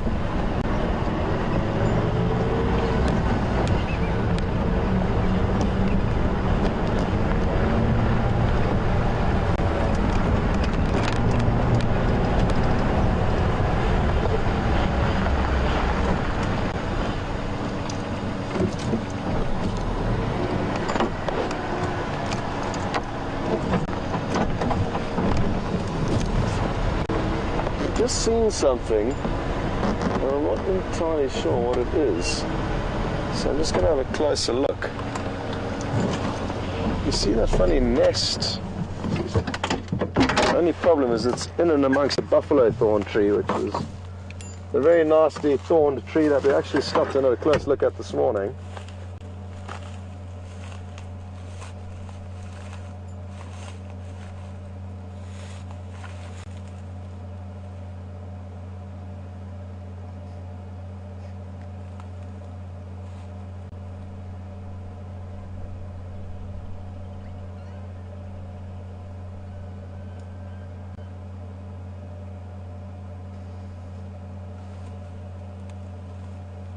Oof.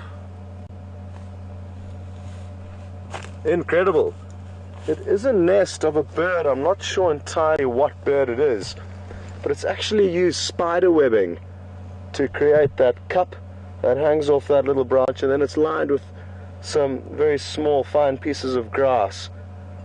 But it's not active, and I'm not entirely sure which bird it would have been that used the spider web.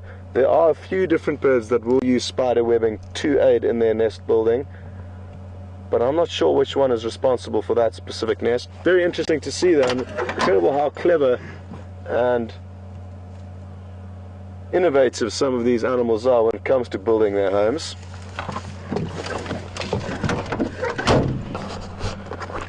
I think Mark, the barefoot professor, who will hopefully be coming out and drive a little bit later this afternoon, I think he's the man that may know the answer to who that may be.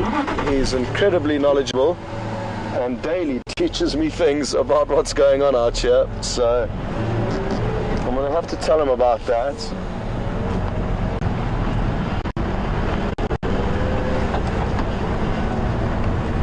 It has cooled down considerably now. It's a much more pleasant temperature, and if we weren't presenting a family TV show, I would probably have my shirt off. It's the perfect temperature for that weather, for that kind of clothing. The less, the better. So it's a beautiful evening, and as the sun begins to dip down further to the west, it will potentially even get a little bit chilly, and that's typical winter weather out here in the low veldt of South Africa. We've got crisp and cold mornings and evenings, but warm days with sunshine and cloudless skies. They're really wonderful winters.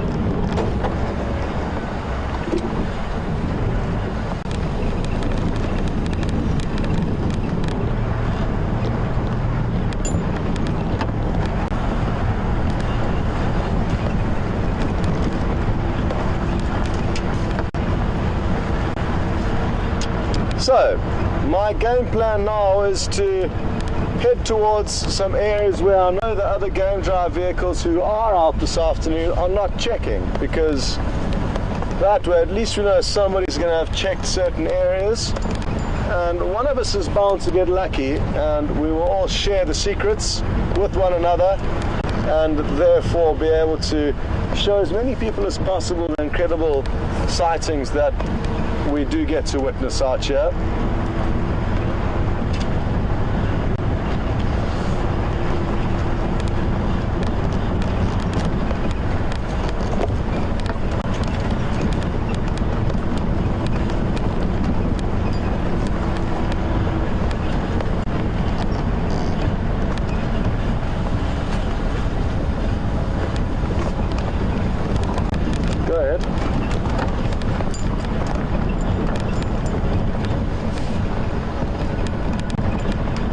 Sorry, go ahead.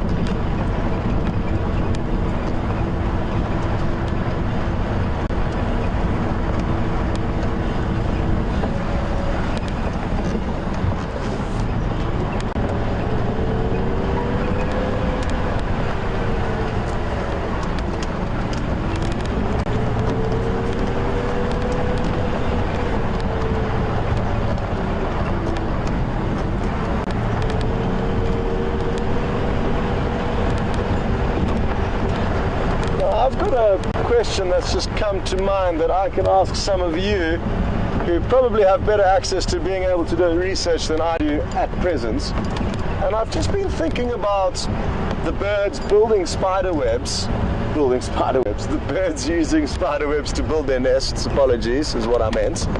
And I'm wondering around the world how many different birds there are, so it doesn't matter which birds, but it'd be interesting to know if any research comes up on how many different birds will use spider webs, and they don't have to be here in Africa, they can be anywhere in the world, and it'll be quite interesting to know of birds in other countries, or even the country that you live on, that do adopt this unique and clever way of stealing some nesting materials to build their nests.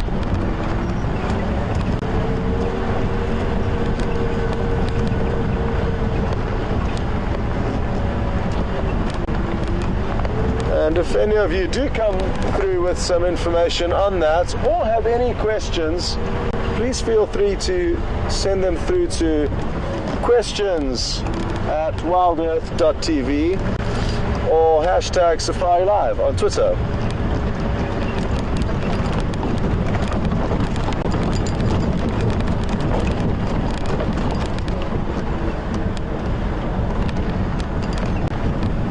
Go ahead.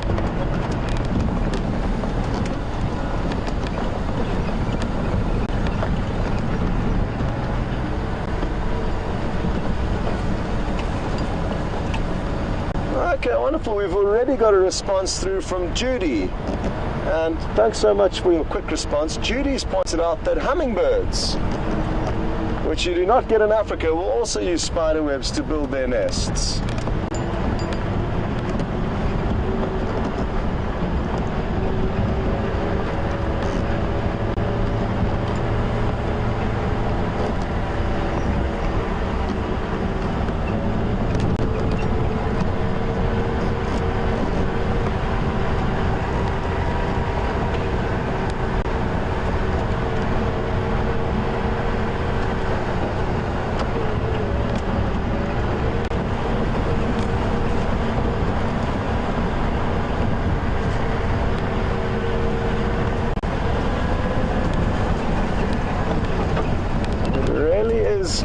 That time of the afternoon when you start feeling lucky, and it really is for a good reason.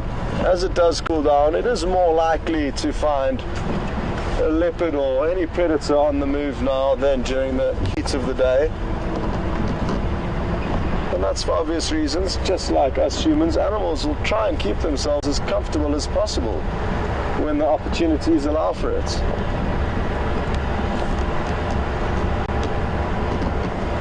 Which means that I'm hoping wherever the animals were hiding this morning, and I'm guessing that was mainly off the roads, because we didn't find any of their tracks on the roads.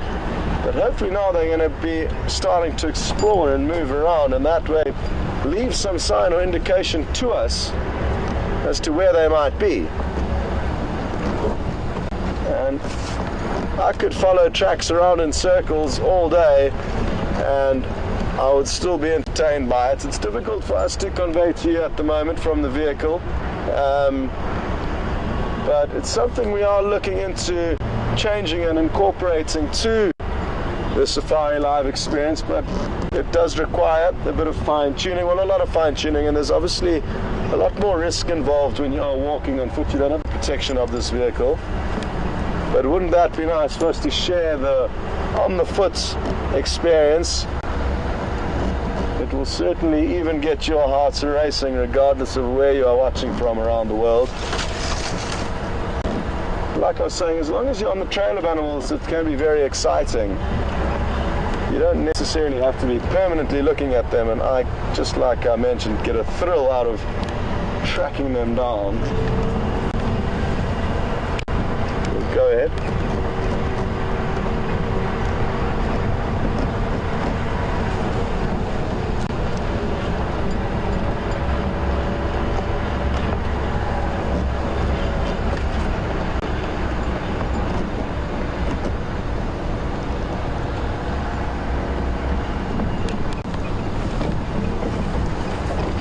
Well, there's a lot more people that have put through some information on the spiderweb bird debate, and thank you so much for all that inputs. There's a lot more people saying that hummingbirds will also use their nests. It's such a pity we don't get hummingbirds in Africa, and I've never seen one before, only footage of them.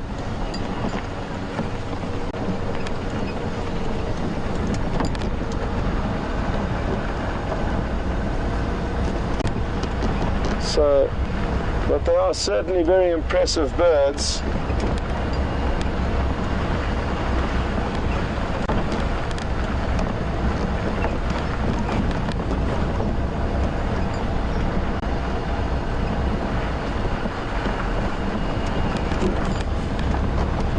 Good.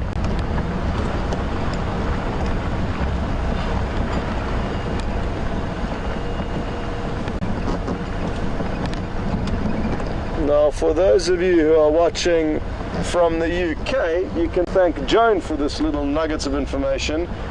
And it sounds like a long-tailed tit. I might be getting the name wrong. I think it's a long-tailed tit that will also use spider webs, and that's a bird that you find in the UK. So again, just interesting to know these things about animals that might very well live on your doorstep, but you may well not know too much about.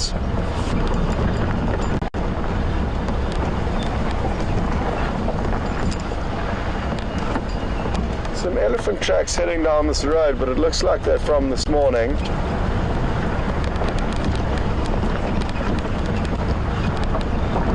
At least they are heading in the same direction as us though, so that's promising. But I think we could be a little bit far behind on their trail.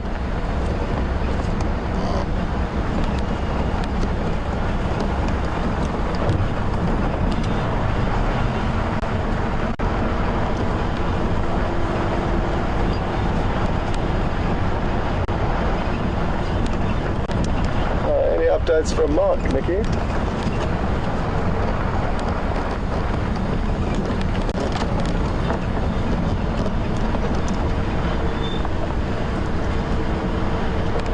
Copy.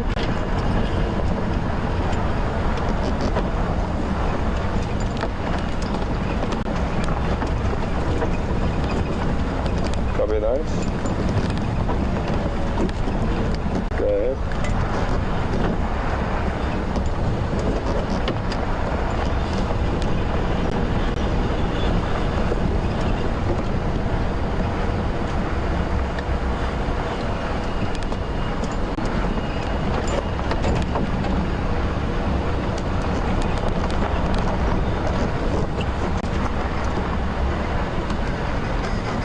Got a question through from Roger in New Jersey. Good evening, Roger, and welcome. Roger said he's been to this area of the Sabi Sands in 2012 and another year, but he's been here fairly recently. And aren't you lucky, Roger? It is a wonderful part of the world to come and explore. And he's mentioned that there weren't many flies around when he was here. Now, the first question I'll ask you, Roger, was were you here during the month of March and April? Because if you weren't, well, then that would be the first thing that would be an indicator of why you may not be experiencing the same amounts of flies as we are experiencing now. It could simply be a yearly thing. I'm not sure what's caused this influx of flies. It hasn't been just here on Juma, which is also part of Roger's question. But it's only very recently that the flies have become this active and this numerous. And I'm not sure what's caused it. I would love to know, but it is quite strange that it has happened later into the summer or winter, as you would, either way. We are moving from summer into winter, and typically we have more insects in the summer than we do in the winter. So these are surprisingly late, but they've doing a great job in keeping us busy, and I'm 99% certain that the property that you went to in the Sabi Sands a few years back will have the exact same problem that we are experiencing now. So this, I'm sure, will be throughout the Sabi Sands, and I know across in Arathusa it's just the same as here. Want to go ahead?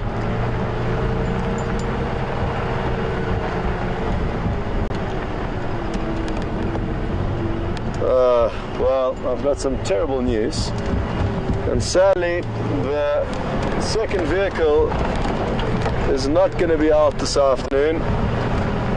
The mechanic has found another problem, and that's the only update that I've got, so we can therefore just hope it'll be tomorrow afternoon that we have both vehicles up and running, and a huge apology from us all about that.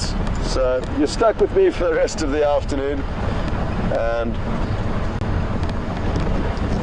Mark, I think, said he was going to cook us dinner if he didn't make it out, so that's what Mark's going to be up to. And he is quite impressive in the kitchen, so I look forward to whatever it is he decides to make for us.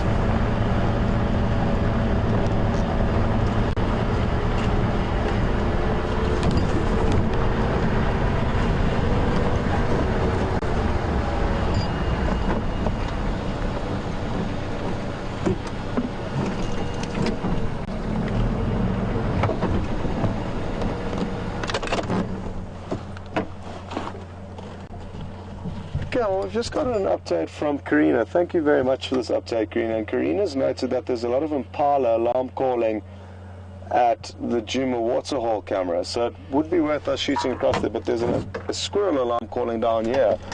So I'm just going to have a quick walk and see if I can see what it is that it's maybe walking through the riverbed. So I'll be back in a few minutes.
Well, sadly, didn't have any luck. Couldn't establish what it was that squirrel was alarm calling for. And it's a beautiful little stretch of riverbed, and I couldn't resist going to explore in the hope of finding something.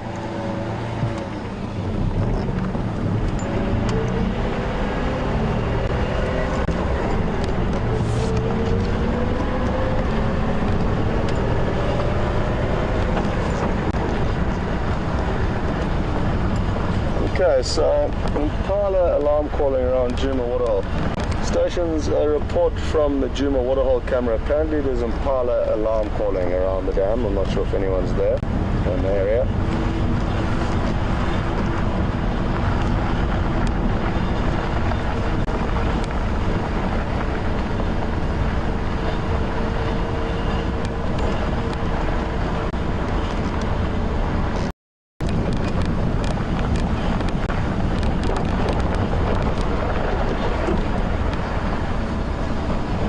Okay, copy. Thanks.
Getting to the time of the year when it's nice and cold, and I'm hoping we're going to be able to get some good viewings of green pigeons. So that's something to look forward to. Green pigeon is known in Afrikaans, one of the local languages, as a parrot dove, and that's because it's got incredible parrot-like colorations and markings. It's typically quite shy and secretive though, and it's usually in the winter months where you find them sunning themselves in the early morning on dead trees. So that's something to look forward to. And I just saw a green pigeon fly off and land in an exceptionally thick clump of vegetation, which is typically where they hang out. It's a difficult one for us to show you, but it is going to change in the coming weeks and months, and we're going to get you some great images of these wonderful birds.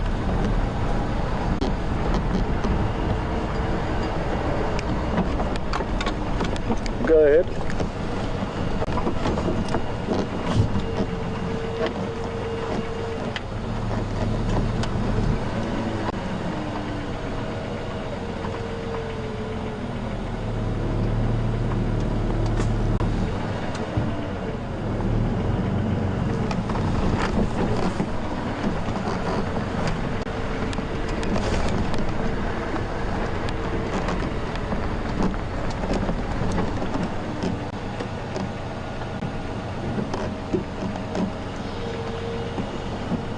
Ah, we're in luck. We are in luck. And there are some leopard tracks.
I could be wrong, but it could be 2 leopard.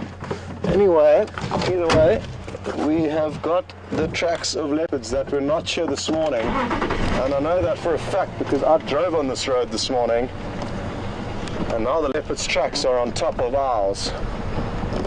It's definitely a male, potentially also a female. There was also a troop of baboons that moved through this area, which make our job a little bit more difficult.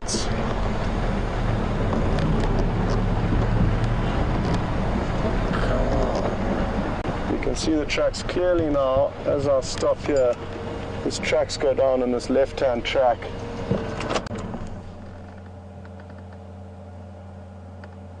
Walking down the road in the same direction we're going, so we're not going to delay. We're going to go and find this leopard. Well, at least try our best to.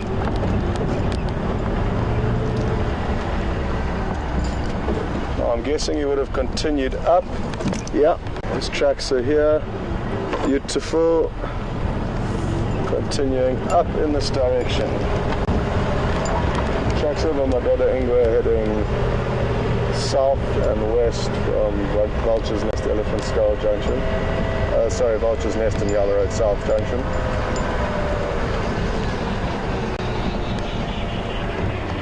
Okay, he's still going. He looks like he's veering off.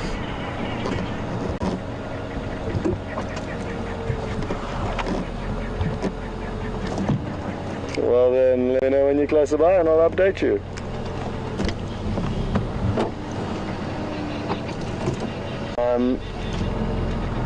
Temporarily lost the tracks, but not to worry, we will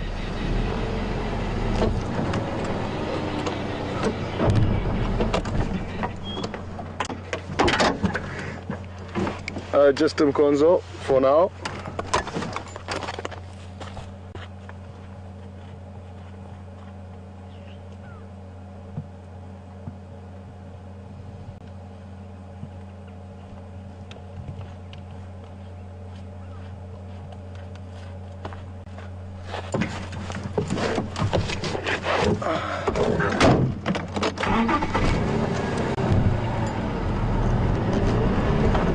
Okay, so he must have headed straight here, and I checked rather than making sure. Yeah, here he goes. We are going to find this leopard. Come on.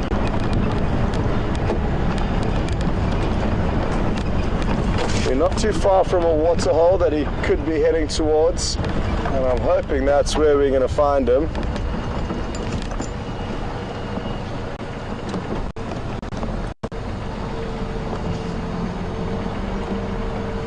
Go ahead.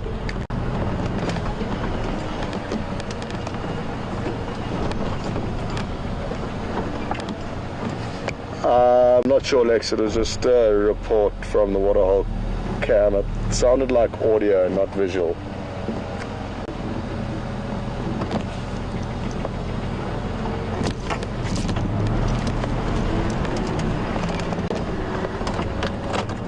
Just going to jump off again quickly and check behind us, because I'm not sure. His tracks don't appear to continue down this road, but it could be because other vehicles have driven up and down this road. It's quite a busier, it's one of the busier roads. Anyway, I'll be back shortly.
Well, just like that, they've disappeared. And I'm not too sure why, but we will continue in the same direction that they were heading in the hope that they will pop out somewhere. But there's no sign. Craig, who's just ahead of us, has come to help, has also had a look.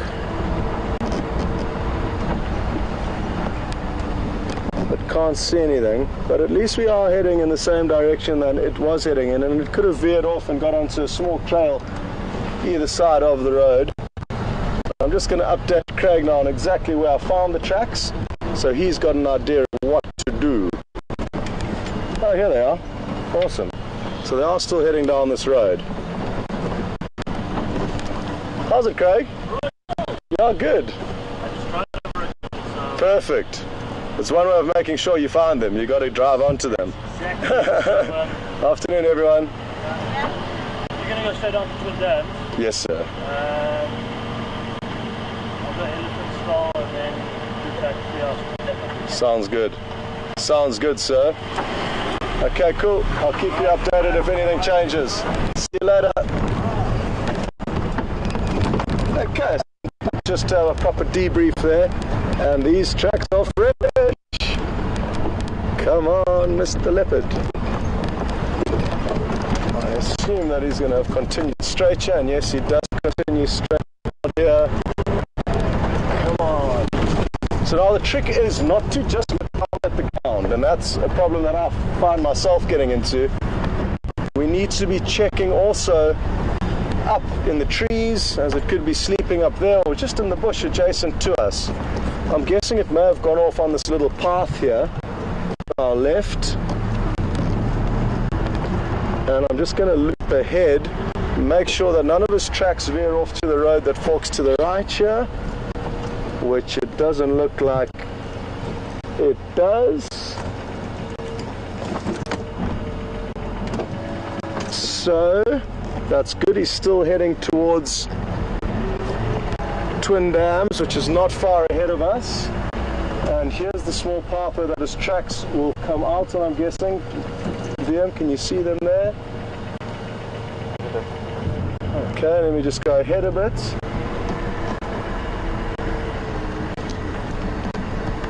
It is getting trickier now to see the tracks because of the low lighting. So not the ideal time to be tracking an animal, but there's still a little bit of light that we can use. Oh no. Okay, can't see him coming out here. And I am tempted to almost go back now and double check the junction behind us, which I'll do quickly.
Craig for Scott. from Elephant Skull Twin Dams Junction, his tracks disappear, but up till then they were heading south. I'm just going to drop down into the Mawati and see if he hasn't gone down there.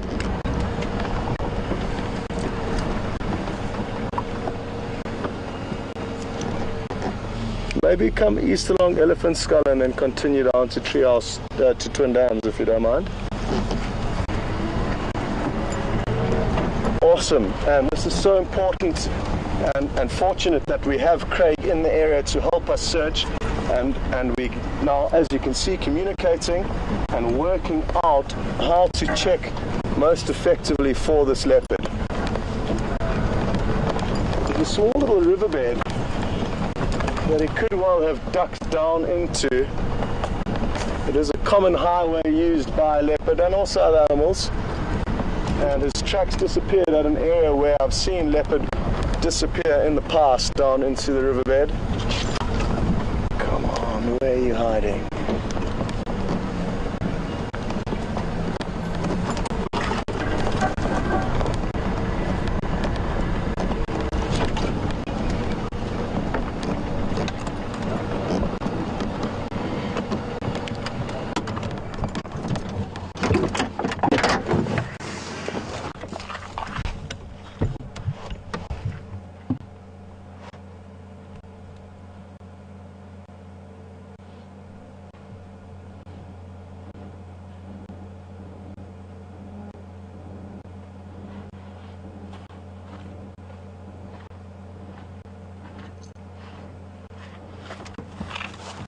Okay, no sign of him coming down in the riverbed here, but I'm just going to drive upstream a little bit. He could be sleeping somewhere between where his last tracks are and where we've now looked ahead. So important for us just to head up here a little bit and make sure he hasn't taken a break.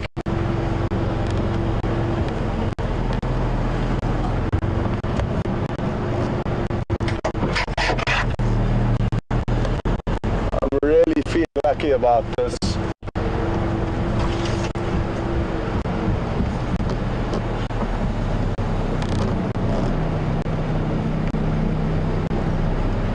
Where could you be?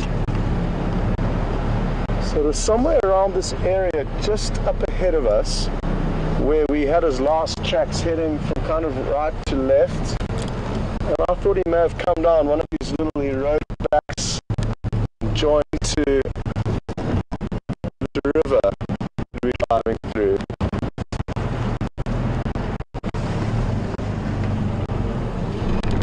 There's no evidence of him doing that.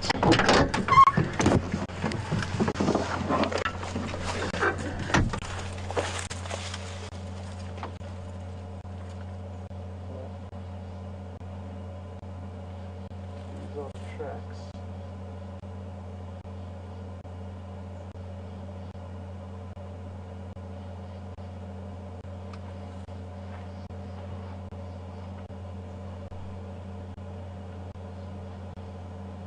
This is a mystery to me. They have come down into the riverbed, and you can see where it's walked in the tire tracks, and then it appears to have headed up and back out of the riverbed.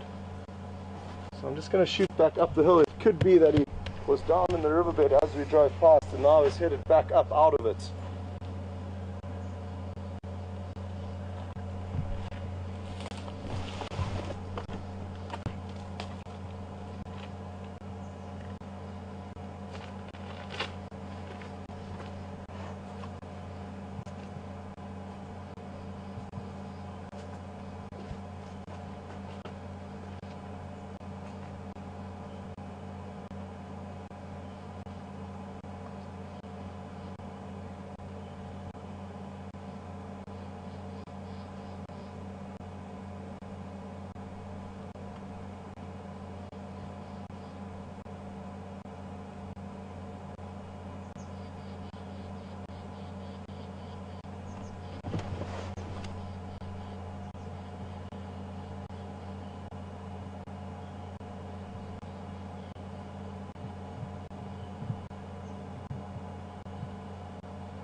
Okay, well, we're left with one option and one option only. That's just to continue heading in the same direction as this leopard. It seems to be linking in and out of the drainage, but we are hot on its heels. Just going to turn around quickly.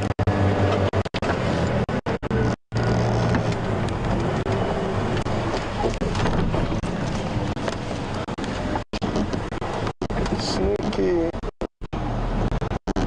Go ahead.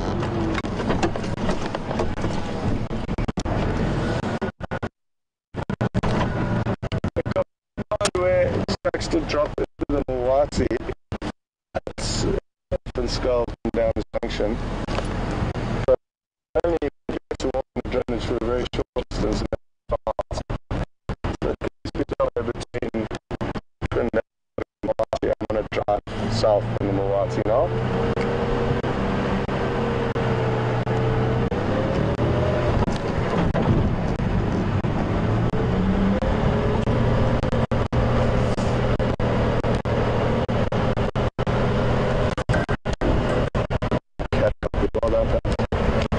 Well, Craig has found his tracks ahead of us, and again, that's the benefits of working together.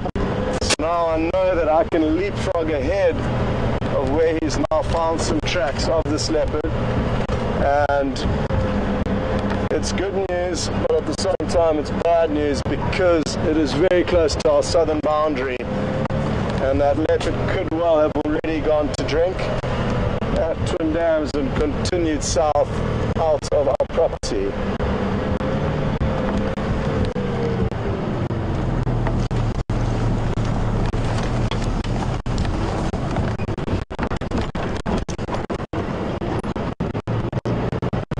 But there is still a glimmer of hope.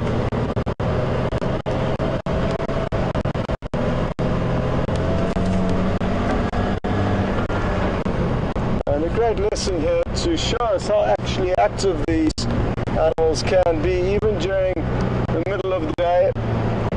I drove down that road probably at 8 o'clock this morning, and there was no sign of any leopard there. So it's been entirely in the daylight hours that he's been moving, and I'm hoping he's going to be lying up in the riverbed close to the dam. The dam's just up on our right now,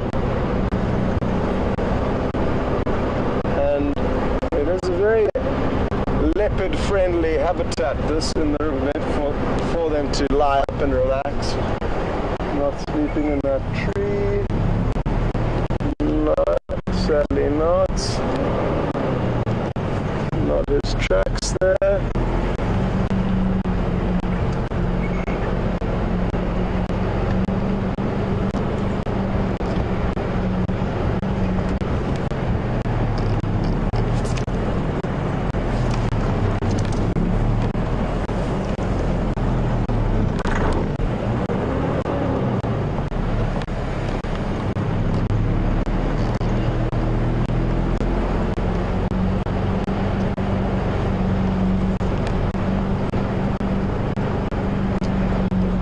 Okay, copy. Thanks, Craig.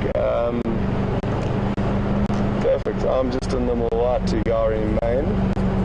Where would you like to go from here? I'll go the other route.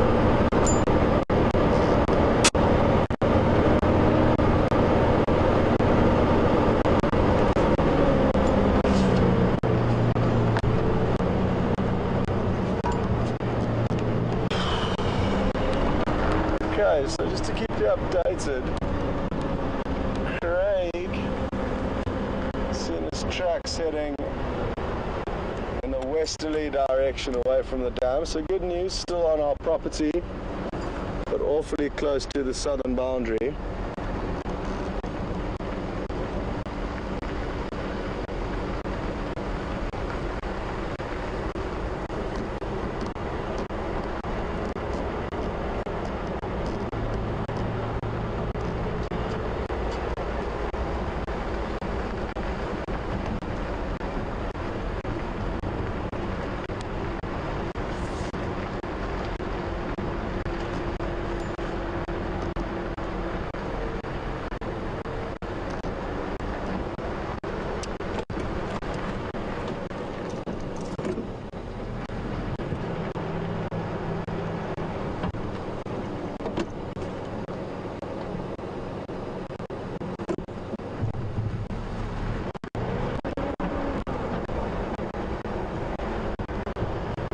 Okay, so now our best option is, and just to keep everyone up, the leopard was mobile from right to left.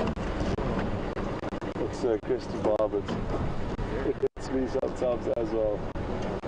So Wium's just been caught out. I also get caught out by a bird called the crested barbet. It's got a very similar alarm call to a squirrel.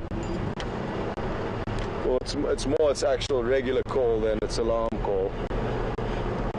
Anyway, the leopard, it was moving predominantly south, which is right to left. But once it got to the dam, it started veering west, so to our right, but parallel to this road.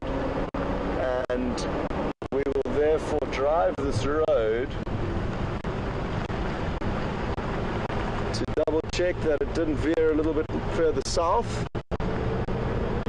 And if that is the case, we can continue the search for him on the next road that loops us ahead of where he's going.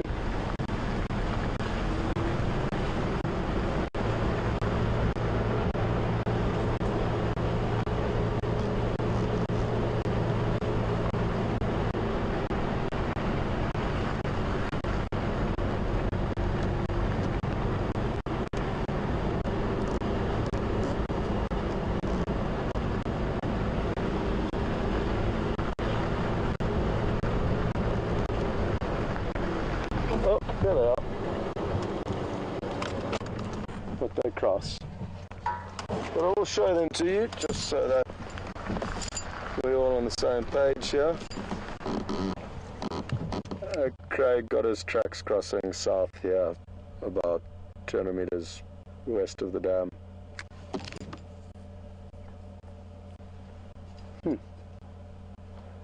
So those are the leopard tracks crossing from right to left. Anyway, it was a fun activity, and sadly we are not allowed to go there.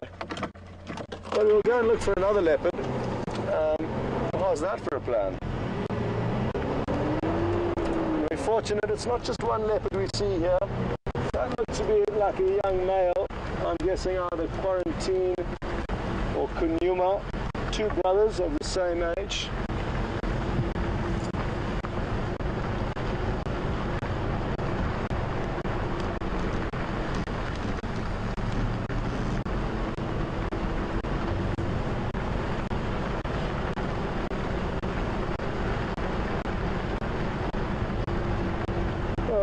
We narrowly missed that leopard, and I wonder about how many minutes or hours it was that we missed him by. Good fun, and from where we found his tracks to where he left was probably about 2 miles, so covered a fair distance on his trail, which was good fun and always good practice. And the more you track animals, hold on, here's even fresher tracks of possibly another leopard. Wow. Would you believe it? They are continuing along this road. And what are they going to do? I hope they veer to the right at the next road junction.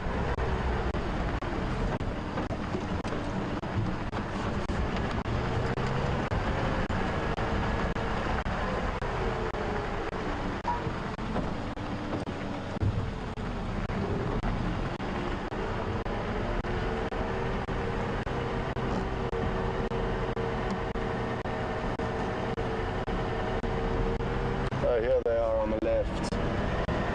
Uh-oh. I think that's goodbye leopard. Yeah, it is.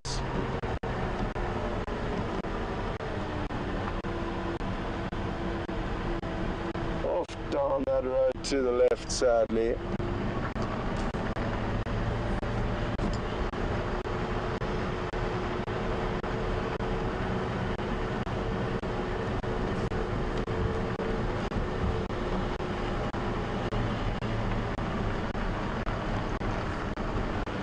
So it appears that that could have been two different leopard, different tracks that we saw crossing the road there.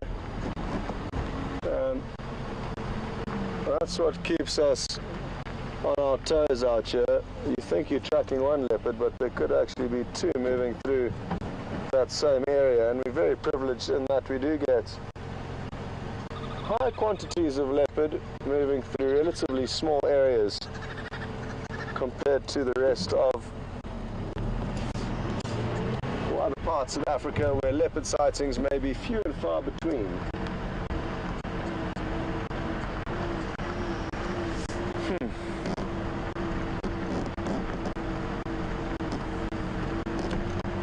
Okay.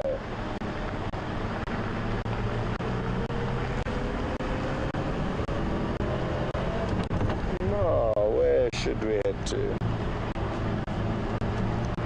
Well, apologies for that, but like I said, it was exciting following them in the tracks, and we gain useful intelligence whenever we're following any sets of tracks, and the more we do it, the more animals we will be able to find for you going forward.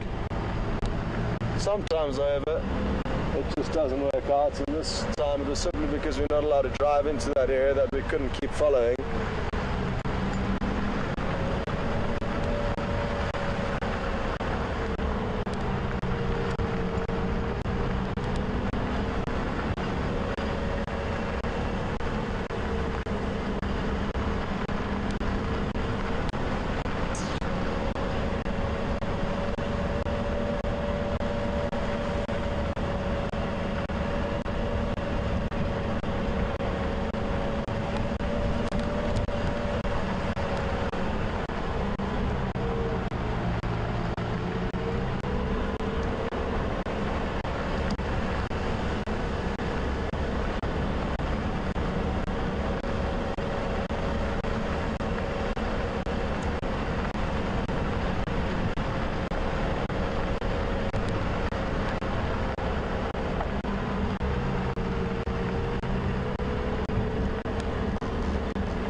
There it is.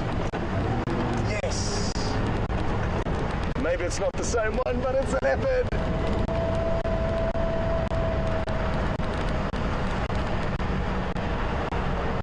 And I was just about to say, it was just the other day that we followed Kunyuma in this area, and he did cross south, but then shortly afterwards he came to the north.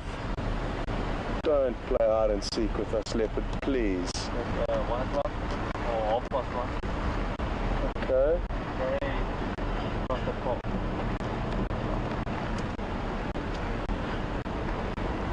Oh, well spotted. Beautiful.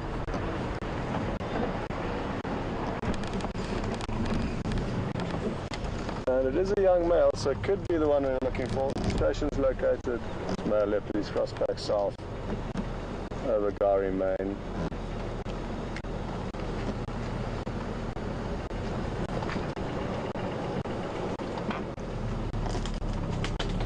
Sorry, he's crossed back north over Gari Main. It's Madora Ingwe in the block. We're not far from Weaver's Nest, but we're mobile now to Makulukati.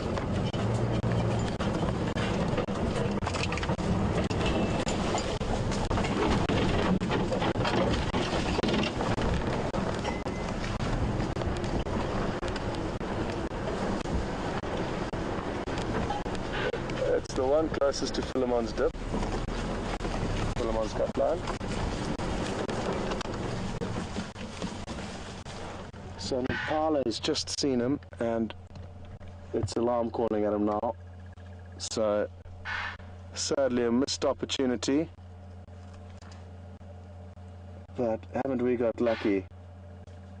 I wish I had have said it's worth us continuing down this road because there was a chance he would pop back up, and it is all in likelihood the same leopard we were tracking. I'm fairly confident in that. Absolutely awesome.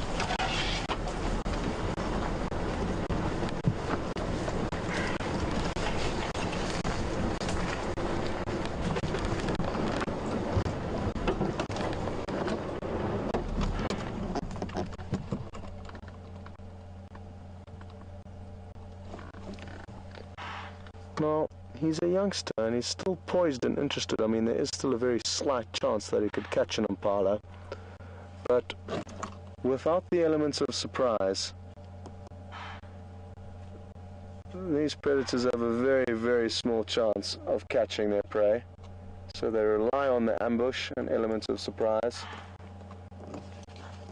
I'm not sure it's a young Madora.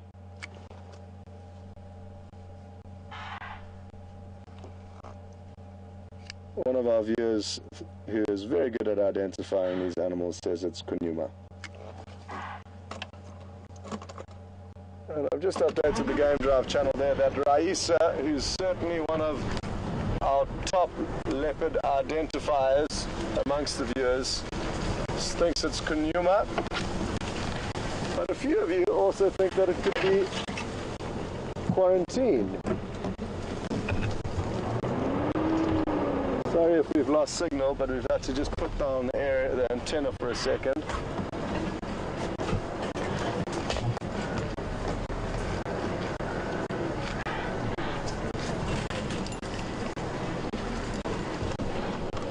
There's a male and Jarl in front of us. I just want to give it a moment's break, but want to try and we might hear this Jarl alarm call now, and that'll be great. It's a dog-like bark. But at the same time, I don't want to go too far from this leopard or let it get too far from us, otherwise we may lose it.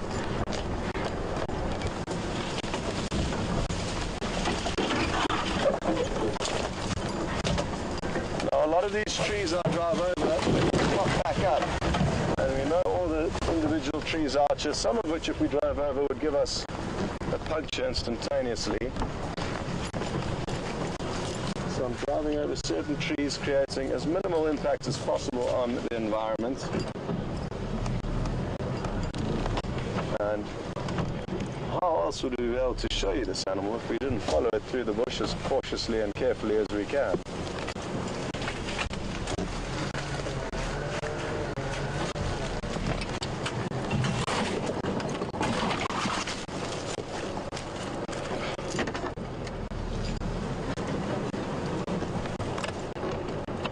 So I'm just going to have to park right here in the bushes because he's just behind us, and I don't want to put too much pressure on him. He's sniffing about you quite intently. Who knows what it is that he is sniffing? Possibly the scent of the impala, or possibly the scent of another leopard that may have moved here.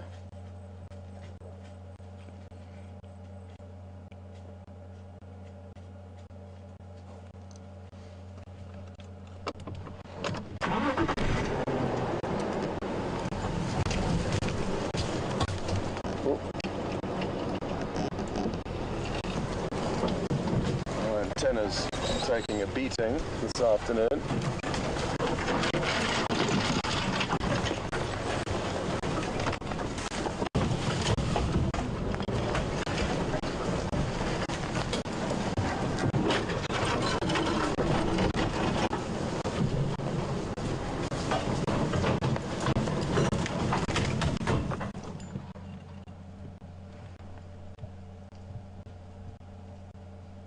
Again, you can see he's sniffing very, very intently. And wouldn't it be interesting to know what he can smell?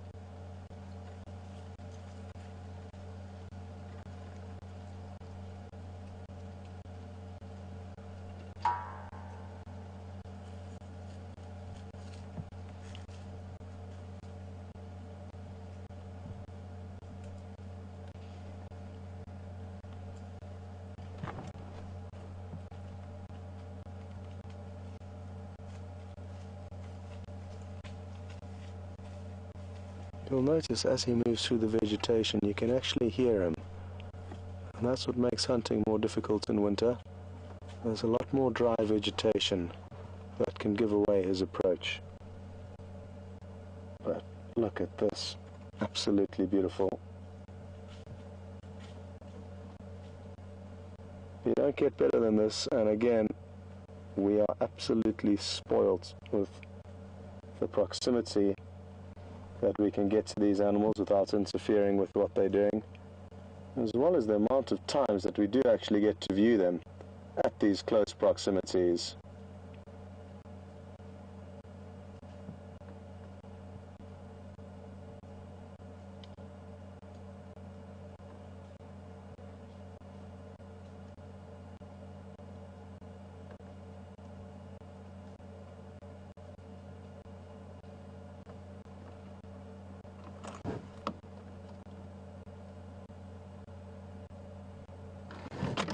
Okay. Well, this is too good to be true.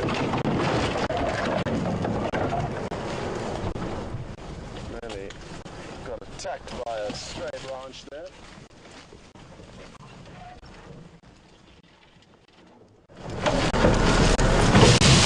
Oh, sorry. The amount of leaves we have to clean out of this car when we get back after off-roading is quite remarkable. Okay, so we still have a visual of him. He is to our left. So I'm going to try and keep it to the right, so it's slightly more open, and therefore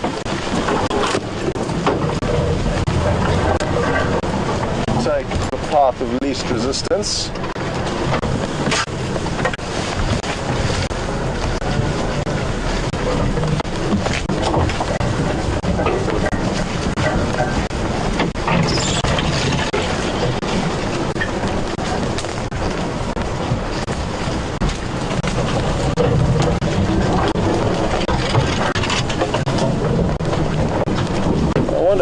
Pop out. I think he's taking us towards Treehouse Dam.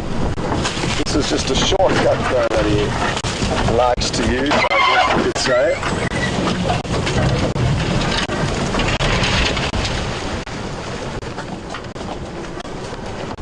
And provided he continues on his original path, he's just taking a little break.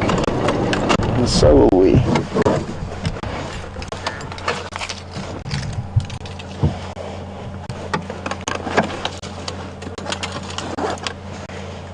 They do often stop to both rest and also groom themselves.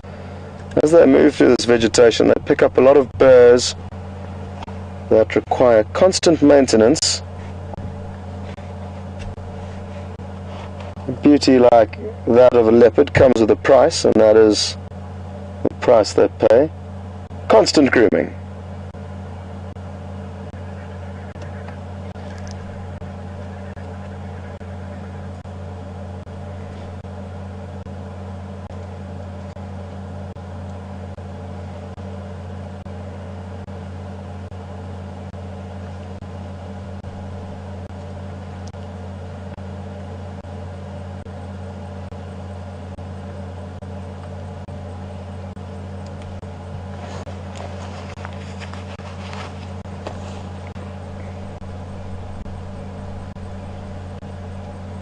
Now, I know this is not the best view, so let's see if we can get it slightly better without interfering too much with what's going on here, because we may be here for a while.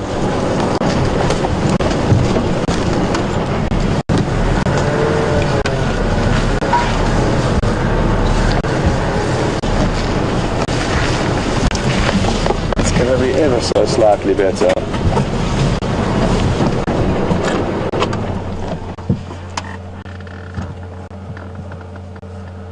Well, another one of our leopard experts, identification experts, Ellen, has also confirmed that this is indeed Kunyuma.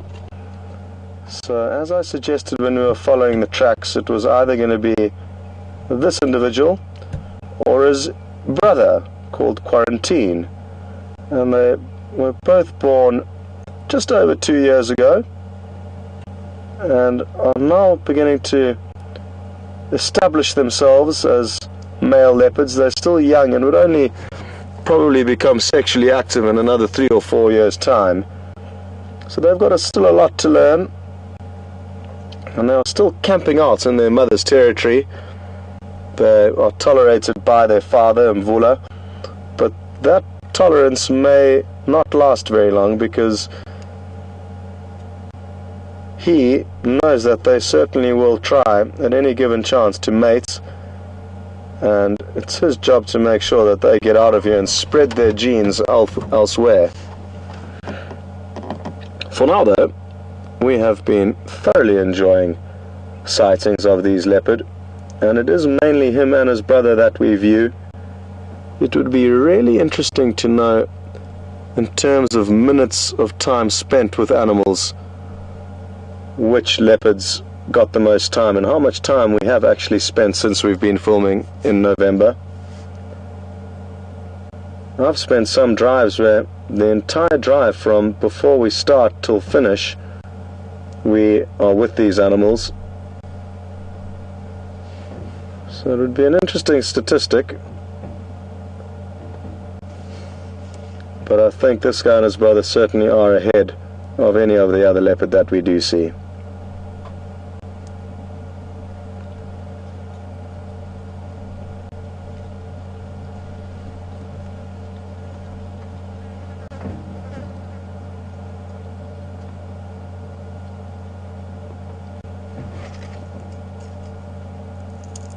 I couldn't believe my luck when we saw him walking on the road on the horizon. I needed to double check that it wasn't a warthog or something like that, because I've done that before. Oh, here he comes. And he might give us one of his little trademark snarls as he comes past, but it depends on his mood. Sometimes he doesn't give us the snarl, and sometimes he does, but he is just meters away from us. And you can probably tell from the very low angle or high angle that Wium's shooting down on him from.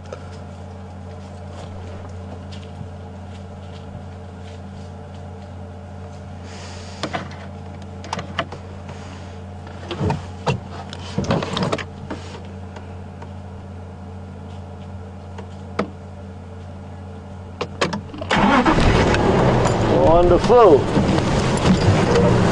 So I think if he continues at the pace he is moving at now, we will be watching him drink in 5 minutes. So don't go anywhere. It's definitely worth sticking around for. We also don't know what he may bump into between here and there. So we did see him hunting something along the way.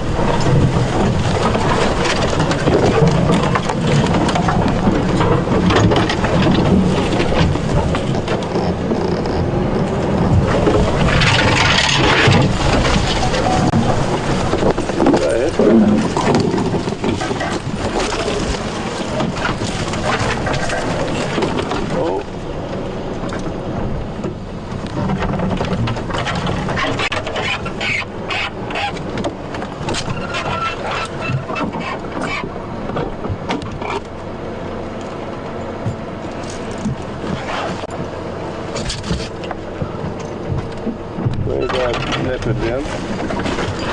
Hey? You know where the leopard is?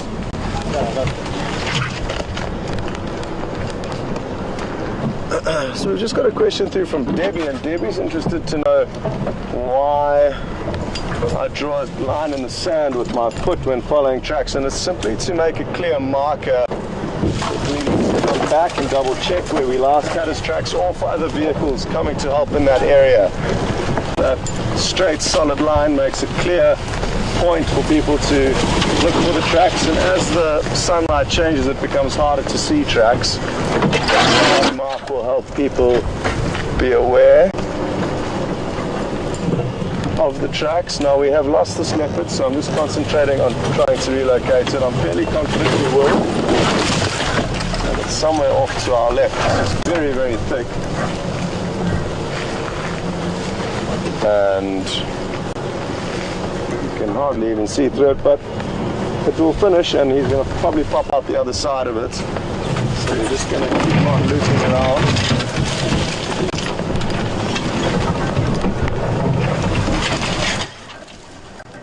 All else fails, we'll just drive to the dam and wait for him there.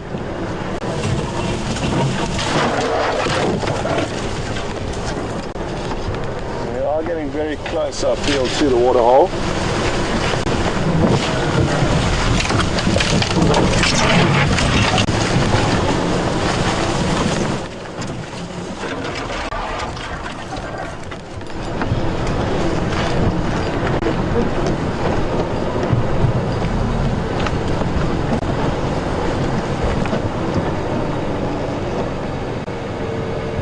Another reason, Diane, why it's nice to leave marks there is that it allows people to know that the tracks have already been seen,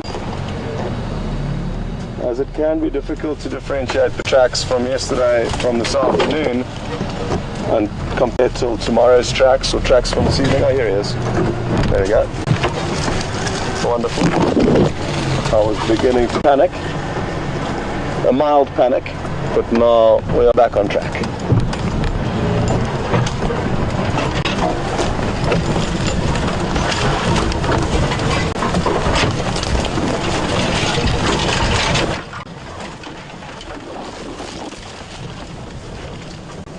Now Craig, who did help us look for this leopard, has stopped for his evening drinks break at this very waterhole. So he's chosen a good place to stop for a drink, because in all likelihood the leopard that he was helping to look for is going to pop out there shortly.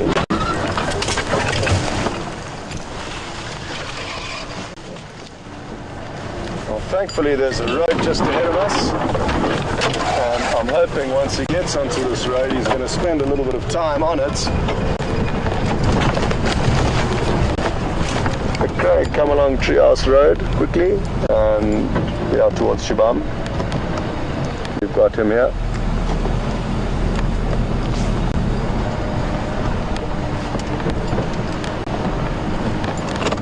So Craig's just stopped his drinks break.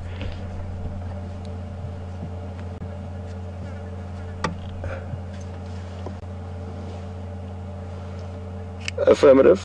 He's about to pop out onto that road. We found a Magari man coming back south.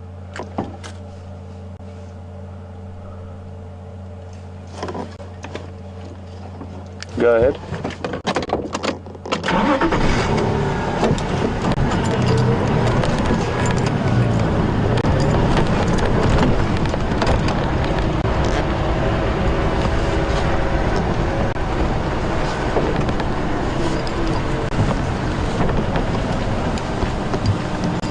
Yeah, it's Kunyuma. He's now mobile along the road towards the dam, and hopefully he'll stay there. Yeah, ball.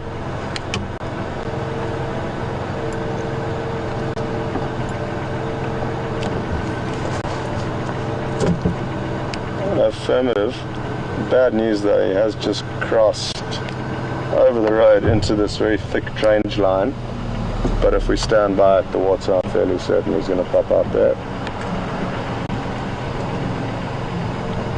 Copy, yeah, come into the area.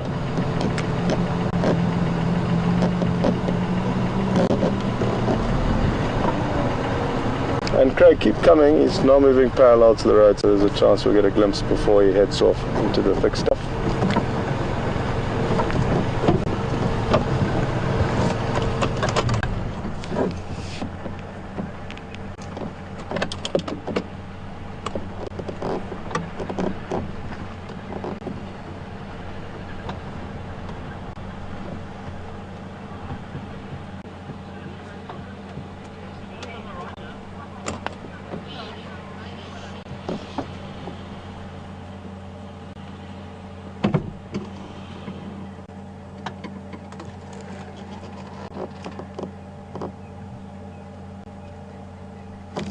Well, this is absolutely wonderful. And he may have seen something. But you can tell he's moving very cautiously, and he wouldn't want to scare away any potential prey. And he probably knows there is an increased likelihood of finding something closer by to the waterhole. Absolutely magical to see how they can dissolve into this vegetation. And again, some very nifty camera work from Wium.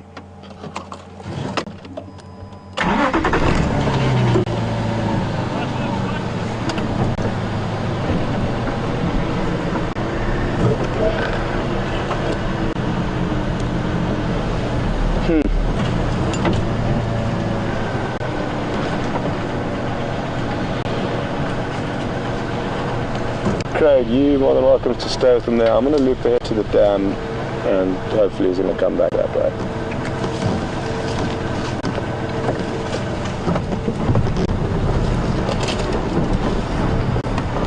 Copy. Well, seeing as though Craig did help us in the search for this animal, it's only fair that we give him some quality time with us. It is also very thick in there, and I'm confident in the thought that he may well come out and have a drink, but I'm just going to stand by and wait for Craig to update me on which direction he heads from there.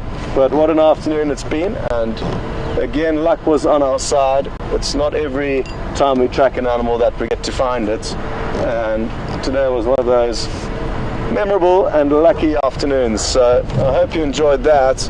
And going back to the starts of the drive, I mean, that large herd of buffalo arriving at the dam before they did, and there was not much going on, and then Wium just pointed up and we saw dust and clouds coming towards us, and we therefore got to spend an awesome start to the drive with that breeding herd of buffalo, and the crocodile in the mix eating fish along the way. I mean, that was also something else.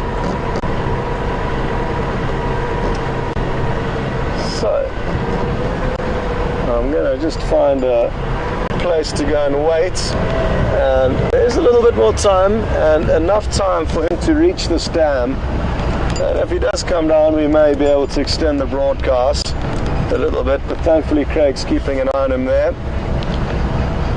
and now we get the joy of coming and taking in this tranquil setting that is Treehouse Dam. What I want to do is just drive around onto, actually maybe we can, I'm just thinking of where the best place is to wait in case he comes and drinks, and I think that will be on the opposite side to where we are now. So we'll go and wait down there.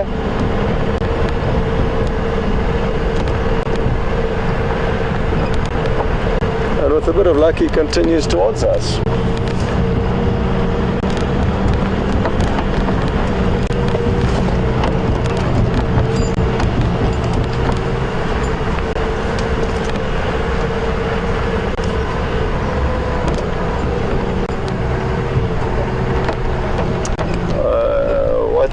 What's he up to there, Craig? Is he heading towards the dam?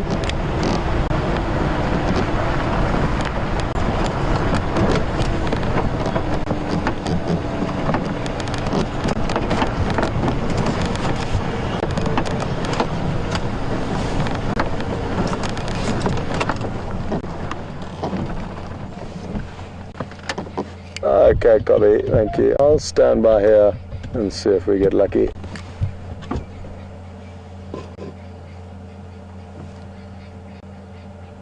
Well, it sounds like he has possibly heard something, but I know that area very well that he's in, and it's extremely thick, so whether he has heard something, we wouldn't want to be getting in his way and possibly chasing that animal away before he can catch it.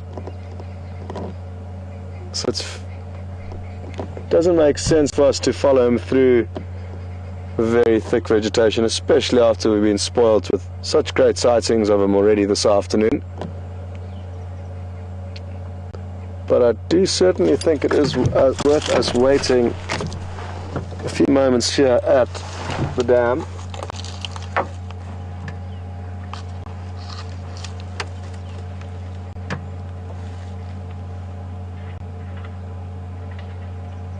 Well, I can hear the other vehicle, and that audio is giving us a good idea of where the leopard is, and we still appear to be positioned in a good spot. He would certainly have had a drink at Twin Dams, which was the other dam that we presumed he was heading towards when we were initially following his tracks. So he certainly would have had a drink there, but he's moved off, depending on how far south he crossed over our boundary. He's moved at least 3 or 4 miles since then, and I'm almost certain he is going to stop by here for another drink. It's just a matter of when. Obviously, if he does come across something to hunt, he would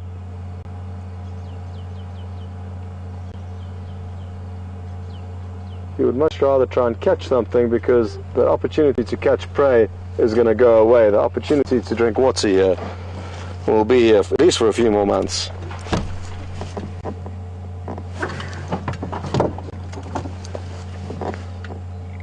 Okay, copy, thanks, Craig.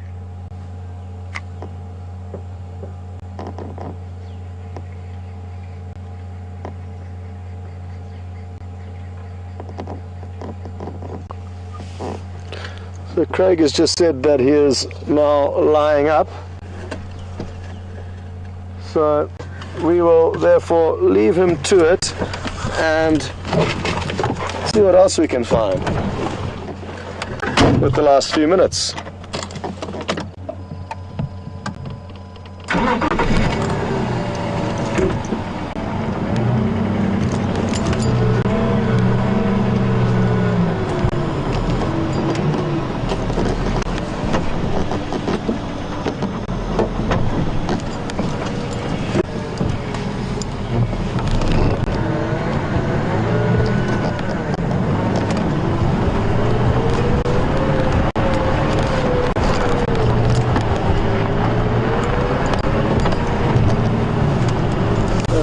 Craig with Kunyuma lying up a couple hundred meters west of Buffelshoek Dam.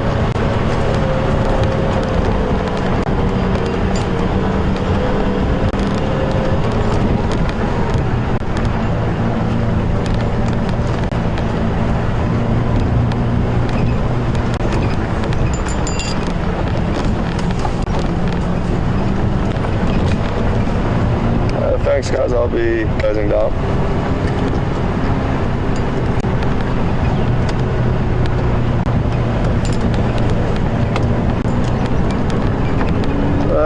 Okay.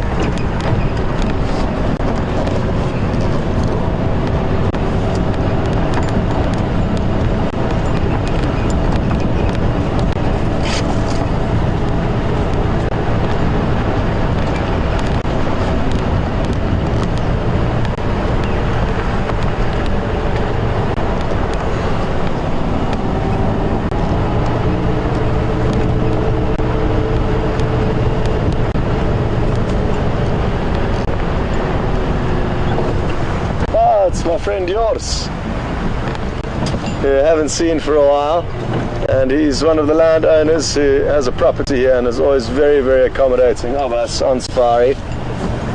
Good afternoon, everybody. Hey, Scott, how are you? Very good. Welcome back. Hello, everyone. How are you doing? Cool. We must make a plan to catch up. Yeah, but I'm going back home tomorrow. Oh, but my sons are coming tomorrow. Okay. And I'm going to definitely send them to you. Okay. Please do. Meet up with all their mates coming. 100%. Keep them under control. Please. Okay. Well, I don't know. We'll see. Awesome. Have a good sighting. Cheers, eh?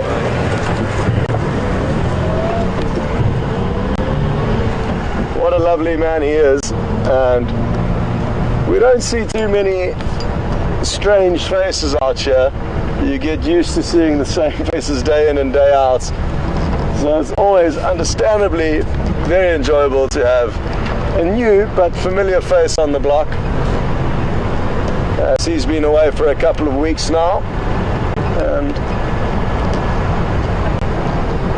he has the joy of coming here on holiday every couple of months.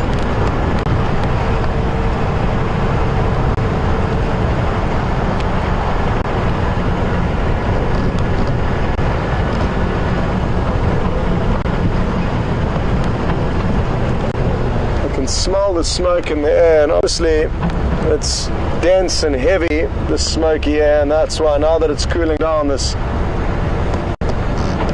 smoky air is falling down to this level where we are now, and it really does smell quite nice actually. What a beautiful evening and another great day out here in the Sabi Sands in South Africa. Juma continues to provide us with an incredible home and an incredible playground to explore and take you on these adventures with us daily. Again, apologies for the second vehicle not working, but these things happen and it is in the process of getting fixed. So at least we are moving in the right direction, and I'm guessing the mechanic is going to have to head back into town, which is about a 2-hour drive from here, and hopefully they've got the parts in that nearest town. The other part we had to bring from 600 kilometers away because the town here didn't have the right one. Anyway, hopefully tomorrow afternoon we'll have both vehicles up and running, and that's something to look forward to.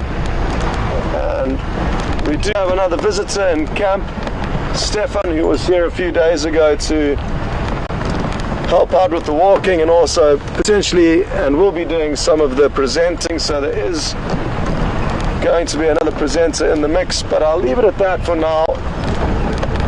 But you will be meeting somebody new in the coming days, and he's just arrived back this afternoon, so good to have him back in camp. I look forward to catching up with him a little bit later. Anyway, I hope you've all enjoyed this afternoon as much as myself and Wium have. It's been memorable, I guess, mainly because of that large herd of buffalo, which we haven't been seeing frequently at all, as well as the crocodile swimming around amongst them. To track down a leopard and find it towards the end of the drive was almost like a bit of a fairy tale. The only thing we missed was some drinking at the end, but to be honest, we've been so spoiled with leopards drinking over the last week or so, we need to try and tone it down a bit. I'm only kidding, we always make the most of whatever sightings are available to us. And I hope you've been enjoying this afternoon safari. So until next time, from myself, Wium on camera, and Nikki in final control, a big thank you, and we will see you all tomorrow morning.